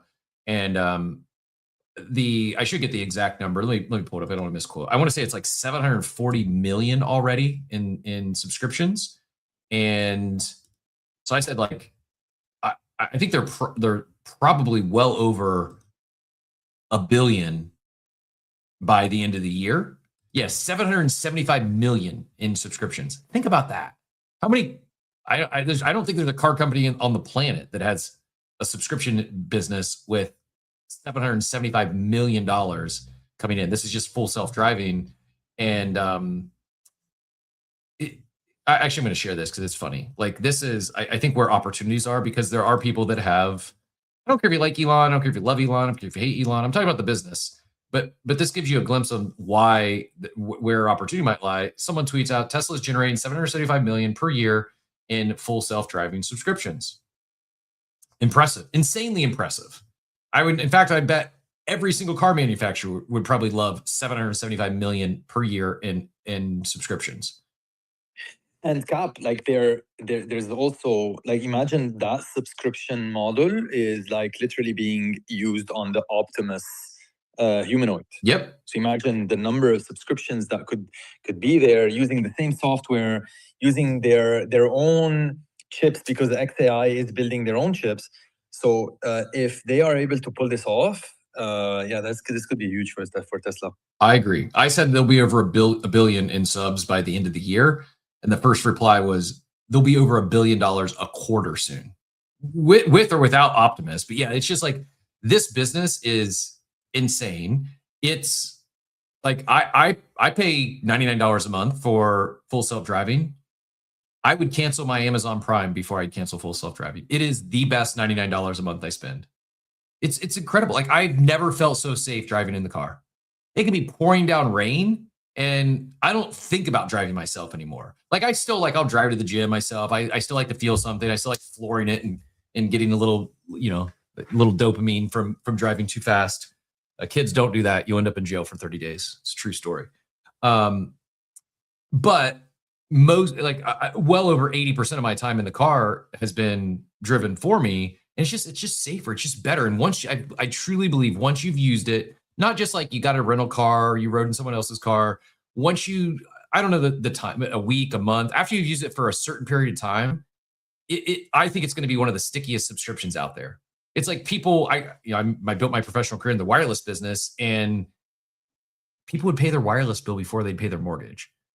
Like, this is not, I'm not like trying to take shots at anyone here, but I had a store in downtown. I had some stores in like some urban markets, and I had urban markets and I had rural markets, both of which had, credit challenged individuals, or, they weren't necessarily upper class individuals. And in those markets, on the first of the month, we'd have days where we were a small box retail store, we'd take in like $5,000 in bill pays. People would literally get off, on the first of the month, they'd come to the store, they'd get off the bus, they'd come in, they'd pay their Verizon bill. It was the first thing, because they didn't want to lose that subscription. Like, they couldn't have their phone get cut off. Just like I believe most people, once they've experienced it, they're not letting their full self-driving subscription go. Anyways, my bigger point being, where I think there could be some opportunity here, is even people that see it, even people that become aware of it. And I have no idea who Henry is here, but the first comment says, who gives a crap? The stock is down again, and had Elon stayed out of politics, maybe we wouldn't have Trump in office. He's effed it on both ends. Elon got played by Trump. We got rid of the tax credits. Half the people hate the company and will never buy a Tesla. Now he's purposely having Tesla underperform so SpaceX can buy it off. F this S. It's so much derangement in that post. Like, even if this person's accurate, that, Elon messed up by getting involved with politics, it doesn't change the technology. It doesn't. And where he says maybe half the people do hate the company and will never buy a Tesla, it doesn't change their trajectory. It's still the best selling car on the planet. Like they're shipping and they're growing. They're shipping more cars every quarter, and they're turning on a robot that'll probably be the per them, they think it's going to be the biggest selling consumer electronic of all time. If it's a fraction of that, and you know something, Cap? Sorry to interrupt. no, go for it. Sorry, because this is kind of irritating. Like when you are, like, it's very easy to give an opinion, and it's much harder to actually do the thing, to actually act and to build something. When you say when someone says like Elon went into politics, etc. Like, just to remind everyone that like SpaceX, one of the biggest clients for SpaceX is NASA. So it's the government. If at any point he has to, and that's part of his role as a CEO, and that's part of his role as a founder. And on a smaller scale, you gotta do this as well on a smaller scale and with like smaller ecosystems. But you have to build relationships, and you have to maintain relationships, and you have to. And when you're building, and anyone who builds a business would understand what I'm saying. When you're building a business, if you don't have relationships, if you don't have connections, if you're not able to build those connections and maintain them, you will never be able to build your company, and you will never be able to grow your company. So we don't know how the situation went with the involvement with Doge, but what his intentions was to kind of do something. And then if he stepped out and continued building, that does not mean that he did a bad thing. It's an experience. It happened, and he did IPO one of the biggest companies, space companies the world had ever seen. He did, as you're saying, Cap, he did actually build a car company. When building a car company is unimaginable, like literally for anyone. No one could imagine building a car company that would compete with Ford, GM, BMW, Volkswagen, like all of these major like dinosaurs of companies. So we gotta give the guy a bit of credit for doing that. And if it took time for Tesla to go up, a reminder for everyone: when President Trump took office, Tesla was at $129. Today it's sitting at $400.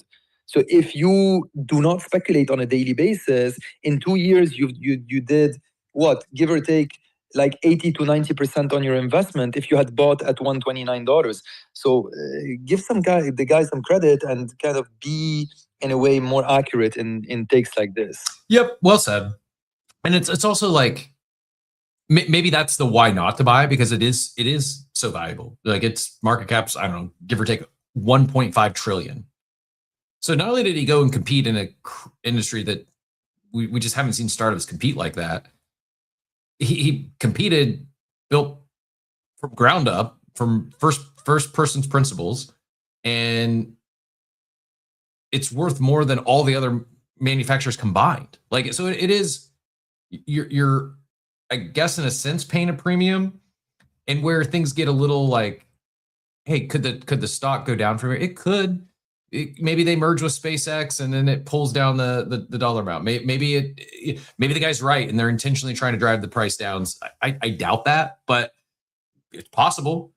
I just think when you look at where the company is today, its valuation exceeds the combined market cap of the next 10 largest auto manufacturers globally. Like it's crazy. It dwarfs all these others, and I think it's got, like, you look for like, where's the growth coming from? Well, it has $775 million in annual subscriptions. Oh, by the way, they're also introducing a robot later this year. They're rolling out cyber cabs that we just got in Tampa, by the way.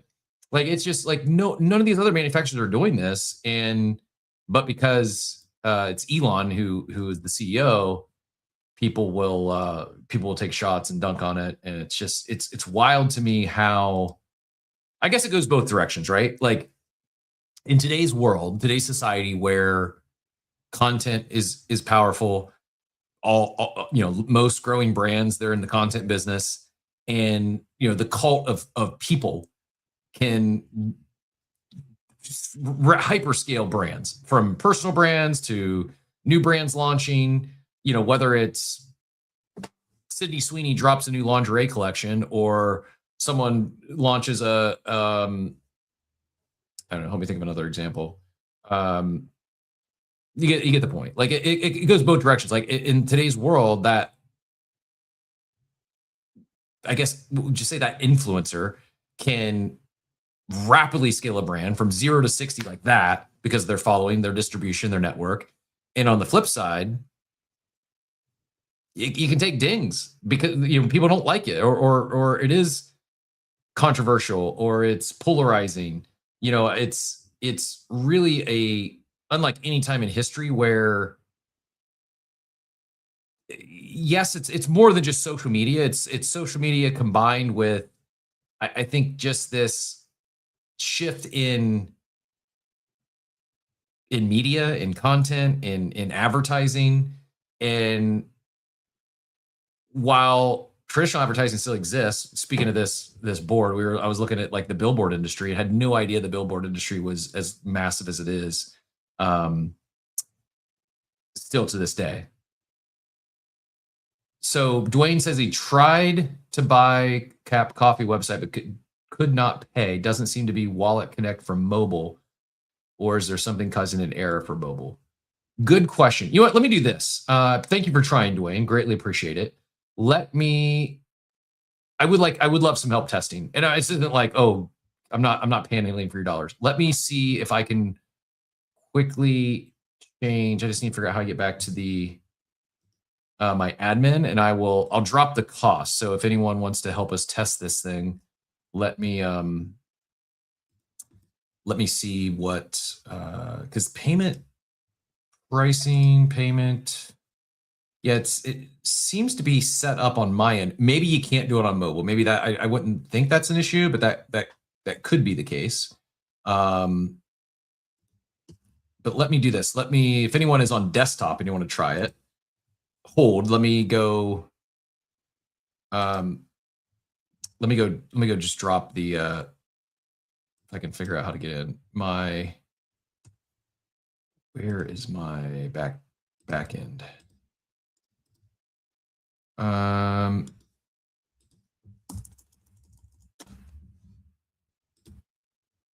me get logged in. I'll lower the price so we can get it tested out. Here we go. All right. For today only, we're going to, those sidebars are just $1.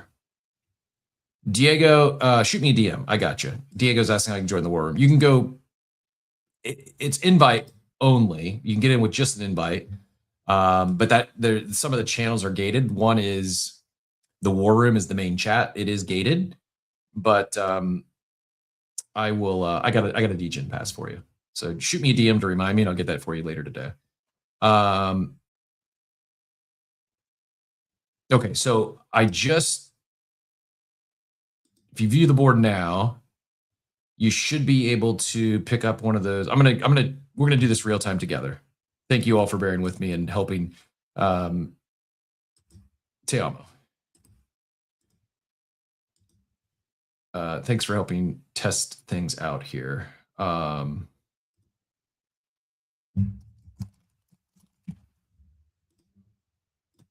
Cap, is this the abstract thing? This is. Oh no. This is I'm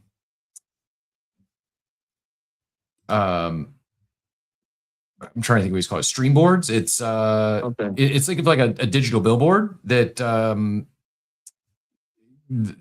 people can buy squares or take over the entire screen. We're going to show it here on the show at opening, and so the intro video. After the intro video, we'll show the board. We'll show it at the outro, and then we'll do it during a coffee break during the show. But the idea is people can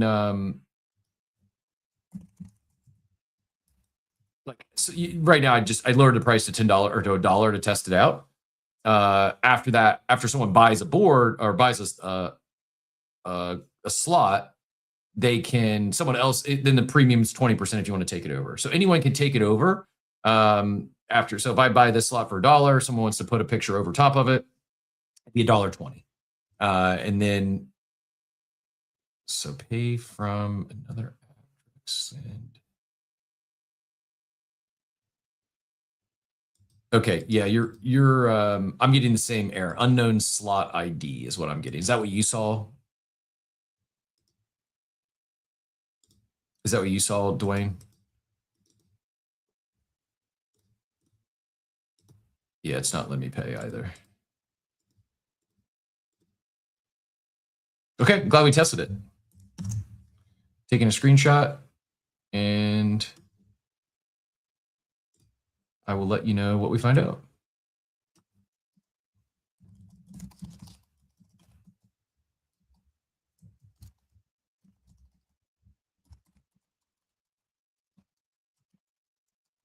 Cap, are you using Stripe? Not yet. I think Stripe's coming soon. Okay. Today it's just How is payment being processed on crypto? yeah, USDC, Okay. USDC on ETH base or Solana or the native token. So you can pay with USDC on ETH base, Solana, or ETH or Solana. And how is the integration? Like, how did you integrate? What did you use? Well, I didn't. So I did not code this. Just to be clear, this is this is easy, easy eats from the Nifty guys. Easy and So easy longs like I think I'm okay sharing on this. Easy like vibe coded this to get started. He was using it, and then Nick O'Neill, who's got a background in software, they said, hey, this is working. We got something here. Let's scale this for others. And Nick is helping build it to scale. Like basically went from Easy's got his sandbox environment.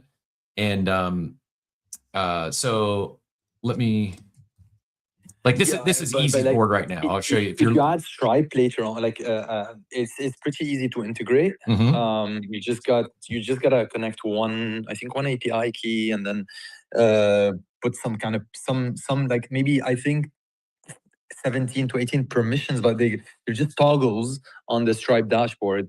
It's very easy to set up, and that way people can like directly use Apple Pay just to. For sure. I believe he has plans to integrate Stripe. If not, it's probably something I could do as well. But you can see here, Nick's board was just taken over by Rect Markets. And you can see how they took over the whole board. So it shows the whole image. And because it was a takeover, you can't take over the squares now. You can reserve it for like the next time. But this gives you an idea of where it's in full production.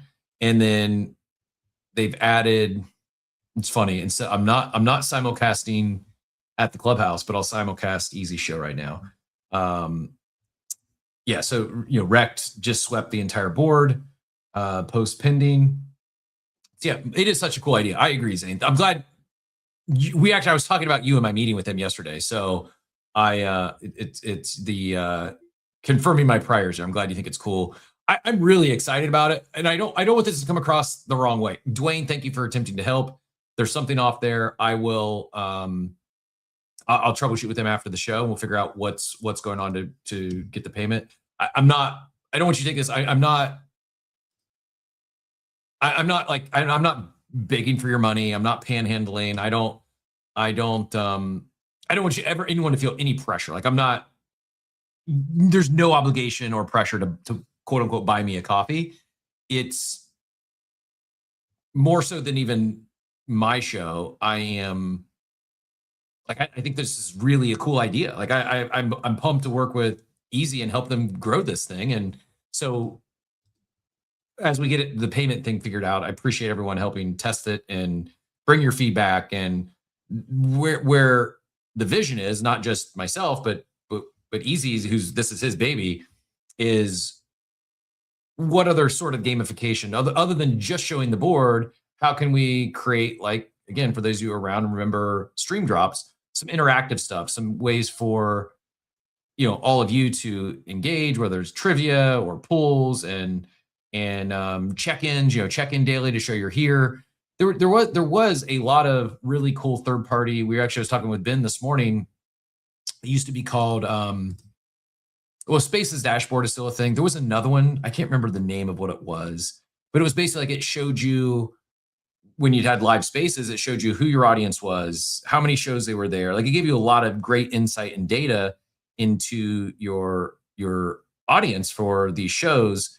And it just doesn't, I mean, Spaces Dashboard is still there. It's just not nearly as robust as what was there previously.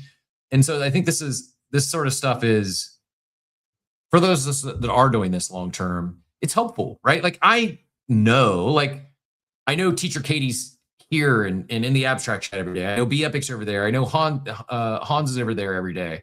I know Dort's here every day. I know Machiavelli's here every day, except for Thursdays from 9 a.m. to 10 a.m. I kid. I'm going to keep giving him a hard time. That's beyond a bit at this point.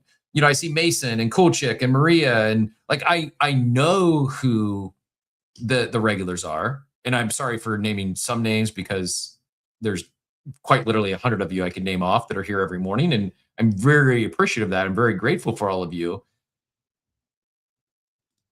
It's today, other than like me just knowing that, it's very hard to quantify it. It's very hard to, oh, yes, all those names I just mentioned are here every day, but Proof Afadija, not only has he been here every day, he drops on average 17 emojis during the show. He's spoken on 18 of the last 30 days. Joey's came up on stage and helped participate 29 of the last 30 days. Like, what would I do with that data? I don't know. But it's like I think this content creation, whether it's live streaming, whether it's live shows, whether it's fully produced shows, I think most of us would agree that as a whole, it's only going to become increasingly important. Like, I'm old enough to remember where like content creators, streamers were like, they were looked down upon. Oh, and maybe some people still kind of joke about, oh, you're a podcast host. Most of the younger generation, go talk to some kids. Go ask 100 kids what they want to be when they grow up, and you might get a few, oh, I want to be a baseball player, I want to be a football player, I want to be an astronaut. I bet the majority of them say I want to be a content creator or whatever they call it. It is, and I don't know if it's just the Mr. Beast effect. I think it's probably a combination of a lot of things, but I'm not going to. We're going to continue to host the show every day. And we're also looking for ways to provide more value to our existing sponsors, provide, more accessible price points to those who might be a startup, or maybe it's not your project. You're just a community member and, you love stockbrokers. You want to give stockbrokers some love today. You can go buy a Square for $1 and link or put a QR code there for stockbrokers. Like, is that going to convert a ton of people? Probably not, but it might convert one. And that's probably a pretty good cost of acquisition for a new user. More so than yes, sir. Did you add any disclaimer just in case? Sorry, my lawyer hat came up. Because like, let's say I'm a big fan of Azuki. Can I just buy the board for Azuki and have Azuki on it? Yep. The only disclaimer is pretty one-sided, meaning so the disclaimer: sponsorship purchases are final after the on-chain payment confirms. Any scams, any not safe for work, or any heinous material, it will be removed without refund. So if you put something racist up there, I'll delete it. There's no refunds, and you do it again, you'll just be blocked, and you won't be able to do it from that account anymore. Well, I think it's good to add just at least some language as to we do not necessarily approve or disapprove. That's a good idea. Message we're not endorsing, right? That's probably a good line. Not endorsing, exactly. Yeah, sponsorship does not signal endorsement. These are that's a great idea. Yeah. In all this, guys, if you have thoughts, just like Achilles shared, like, hey, yeah, we got a disclaimer, I can pull stuff, I can moderate it, but I should probably say that just because someone sponsors, it doesn't mean I'm endorsing it. It doesn't mean go buy this meme coin or go buy an Azuki.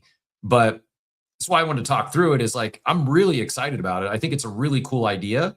Again, I'm grateful that Easy and Nick brought me in to be beta tester number one from a third party standpoint.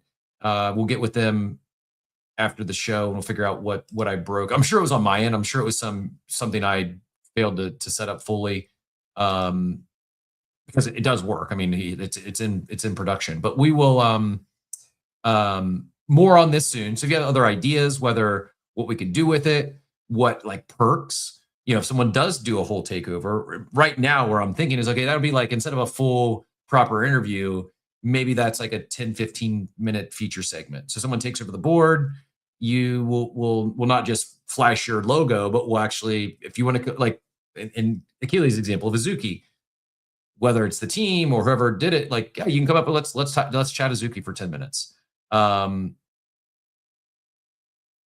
Yeah. So sorry for that. I wasn't planning on going in that much detail, but I'm geeked about it. I'm really excited. And it also, like, I think partially what gets me excited is every time something like this happens, it reminds me how freaking cool this space is, how much I love this space. Like, I know not everyone here is not an active trader. I know everyone here doesn't consider themselves an artist. I know everyone here doesn't consider themselves an entrepreneur. I think most of you are. It's just like Phrase yesterday said, I'm an artist. I'm like, well, thank you. I appreciate the kind words. I still don't view myself as an artist. And I'm not trying to like say, I'm not trying to argue or debate.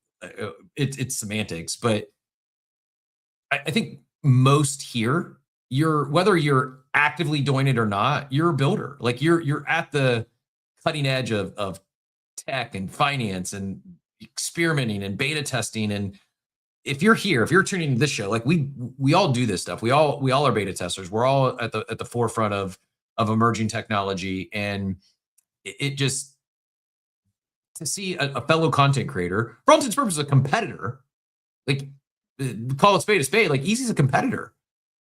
I don't view Easy or Thread Guy, or the only competitor I view when it comes to live shows and spaces is Bored Ape Yacht Club for hosting their meet at the clubhouse at 9 a.m. on Thursdays. I kid, I'll stop with the bit, but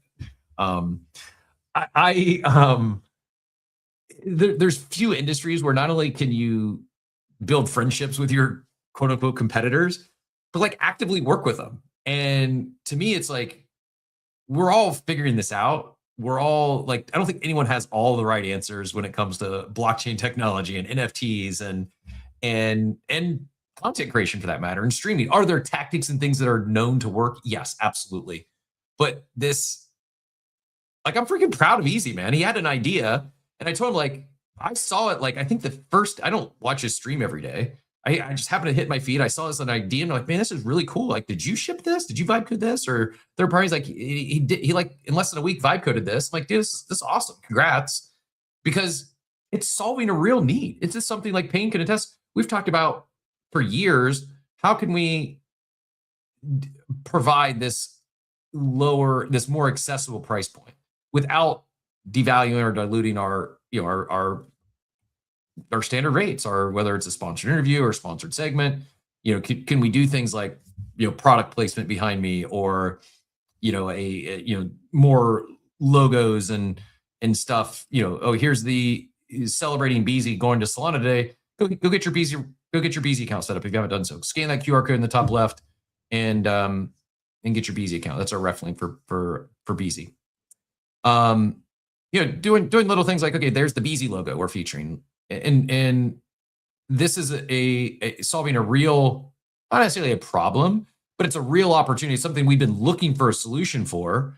And I think it's great. I think it's a really cool idea. And to know where he's going with it, not everyone, but I know some of you really enjoyed Stream Drop. Rest in peace. It was an Animoca brand. I don't know. I still never got communication on why they sunsetted or what happened there, but I think they were onto something. Diego, no, I don't have to approve it, but I can remove it. If it's just a brand I don't like, Achilles nailed it. Like, I need to have the language, I'm not endorsing this. If it's a scam, if it's a rug, yeah, I can remove it. If someone tries to post a QR code or something that's a phishing link, yeah, I'll immediately remove that. But I think if Blast wants to buy a board, they can buy a board. I'm not endorsing it, but they can buy a board. I think it's also like, I'm not going to do I don't envision myself doing a partnership with a meme coin. like I'm not looking for meme coins to sponsor the show. But if someone's passionate about Jimothy and they hold a big bag and they want to work for the bags and they want to buy the square of the day and they want to promote Jimothy, like not only do I not care, I feel like because I'm not endorsing it, because it's self-serve, I feel as if it gives me a veil there. It gives me like a separation. It's like I didn't enter into a sponsorship. I didn't enter an agreement. It's like that person or brand or community member bought that slot. It's just like I go to Crunch Gym and they have TVs throughout the gym and there's advertisements there. Now, do they probably do the same thing? If someone's post something not safe for work or racist or heinous material, they're not gonna publish it. But someone bought a unicorn fart dust ad, and they show it doesn't mean I don't think like, oh, Crunch is out here shilling me unicorn fart dust. No, someone decided to buy a spot on their digital billboard, just like Sierra. Someone decides to buy a spot on our digital billboard. I'm not endorsing it. To Achilles' point, I'll add that as a good disclaimer. And I guess like the limits would be it can't be illegal. It can't be heinous, racist, not safe for work. You can't promote. It's just like when YouTube puts ads on our streams. Yep. So we don't choose the ads. Exactly. So I'm excited about it. Well, what I should do is I'll see if I can get Easy on the show some morning once they're ready. If you're a content creator and you're interested in this, DM Easy. Like I don't know. I know they're being kind of methodical about how they roll it out, and it's not open up wide yet because it's still very much like say it's beta testing is probably even jumping the gun a little bit more like maybe like alpha testing.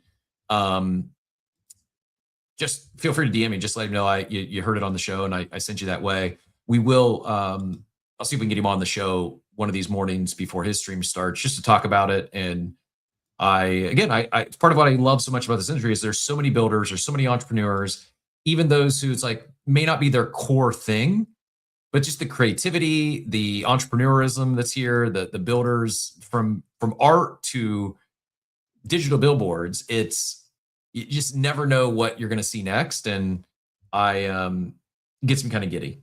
Anyways, went a little long on that. The other topic we did not get to that I do want to talk about is FWA. Any chance you're in FWA, Achilles? Fake world assets? Oh no, I didn't. So it pumped. It went back or it kept going up? Oh, it pumped. I think it pulled back a little bit, but someone won a CryptoPunk yesterday for 0.06, and then they sold the punk and went and swept the token. Few things that are interesting here. The only way to buy the token right now is active participants. So like if you're using the gotcha, you earn the FWA token or you can buy the FWA token. So I think like how they're doing that's creative. But because I haven't played around, that's what I'll do. I'll play around some tonight, and then we'll spend proper time talking about it tomorrow before we get into Coffee with Captain and our BZ Claw pool. But JP Balmos, if you're out there, we're still looking for you because you are up tomorrow. We'll talk more tomorrow about Pfeiffer or what's happening on stablechain. We'll talk more about FWAs and fake world assets. And last, I should have done this earlier, but I got too excited. So last topic before we let you get out of here. Quick, keeping it real. This is brought to you by Doma. Buying domains was slow, Doma changing the game. One bridge, one standard, now the systems move the same. Registrar, stay central, keep the trust and control. DNS and compliance, still they play the key role. Traded on chain, let new markets arise. Domain value unlocked. Welcome to DomainFi. Welcome to DomainFi. Go ahead over to doma.xyz and check out Doma if you've not done so already. By the way, Buy Cap Coffee was purchased on Doma, or I'm sorry, Interstellar, which is their registrar. But Keeping It Real is powered by Dome. It's tokenizing the internet's $360 billion domain market. You can trade, fractionalize, you can earn on names that used to just sit there. DomainFi is live now at doma.xyz. Tokenized treasuries actually cooled off this week as Wall Street's $35 billion RWA war heats up. The real world asset sector just tripled year over year to roughly $35 billion of on-chain value, but it took a little breather. Distributed RWA value pulled back to $34.67 billion as of yesterday, so down from the record $35.2 billion set just a couple weeks earlier. Mix is shifting a little bit. Sovereign treasury funds remain the biggest slice at $15.86 billion across 85 assets, but tokenized equities are the fastest growing category, up 15% on the month, up to $1.86 billion, with Robinhood Chain driving a lot of that growth. And meanwhile, institutional plumbing is going live. We've talked about the DTCC's tokenization pilot. That's the Russell 1000 stocks, ETFs, and treasuries. They did begin their limited production on the 15th of this month. And you got 50 firms, including BlackRock, Goldman Sachs, JP Morgan, Circle, Ondo, and more on board. And full commercial launch of that is scheduled for October. So I think it's just a blip, a slight pullback. I would expect this time next week, it probably is up once again. But with that, we're after 10 o'clock here. I will thank you for the beta testing. Thank you for the back and forth, the feedback on the Buy Cap Coffee board. I'll get pass along the feedback. We'll get it ironed out tonight. And someone, if you want to be our first board sweeper, actually, I do want to do something with BZ for all their love and support. But you can get in while it's cheap before we figure this thing out. But in all seriousness, enjoyed the show today. Appreciate everyone who added to the show, whether in the chat or joined us here on stage. And we'll be back tomorrow, as always, 8 a.m. Eastern time. That link is pinned up top. Go hit the reminder if you haven't yet done so. And until then, have a wonderful, wonderful day, everyone.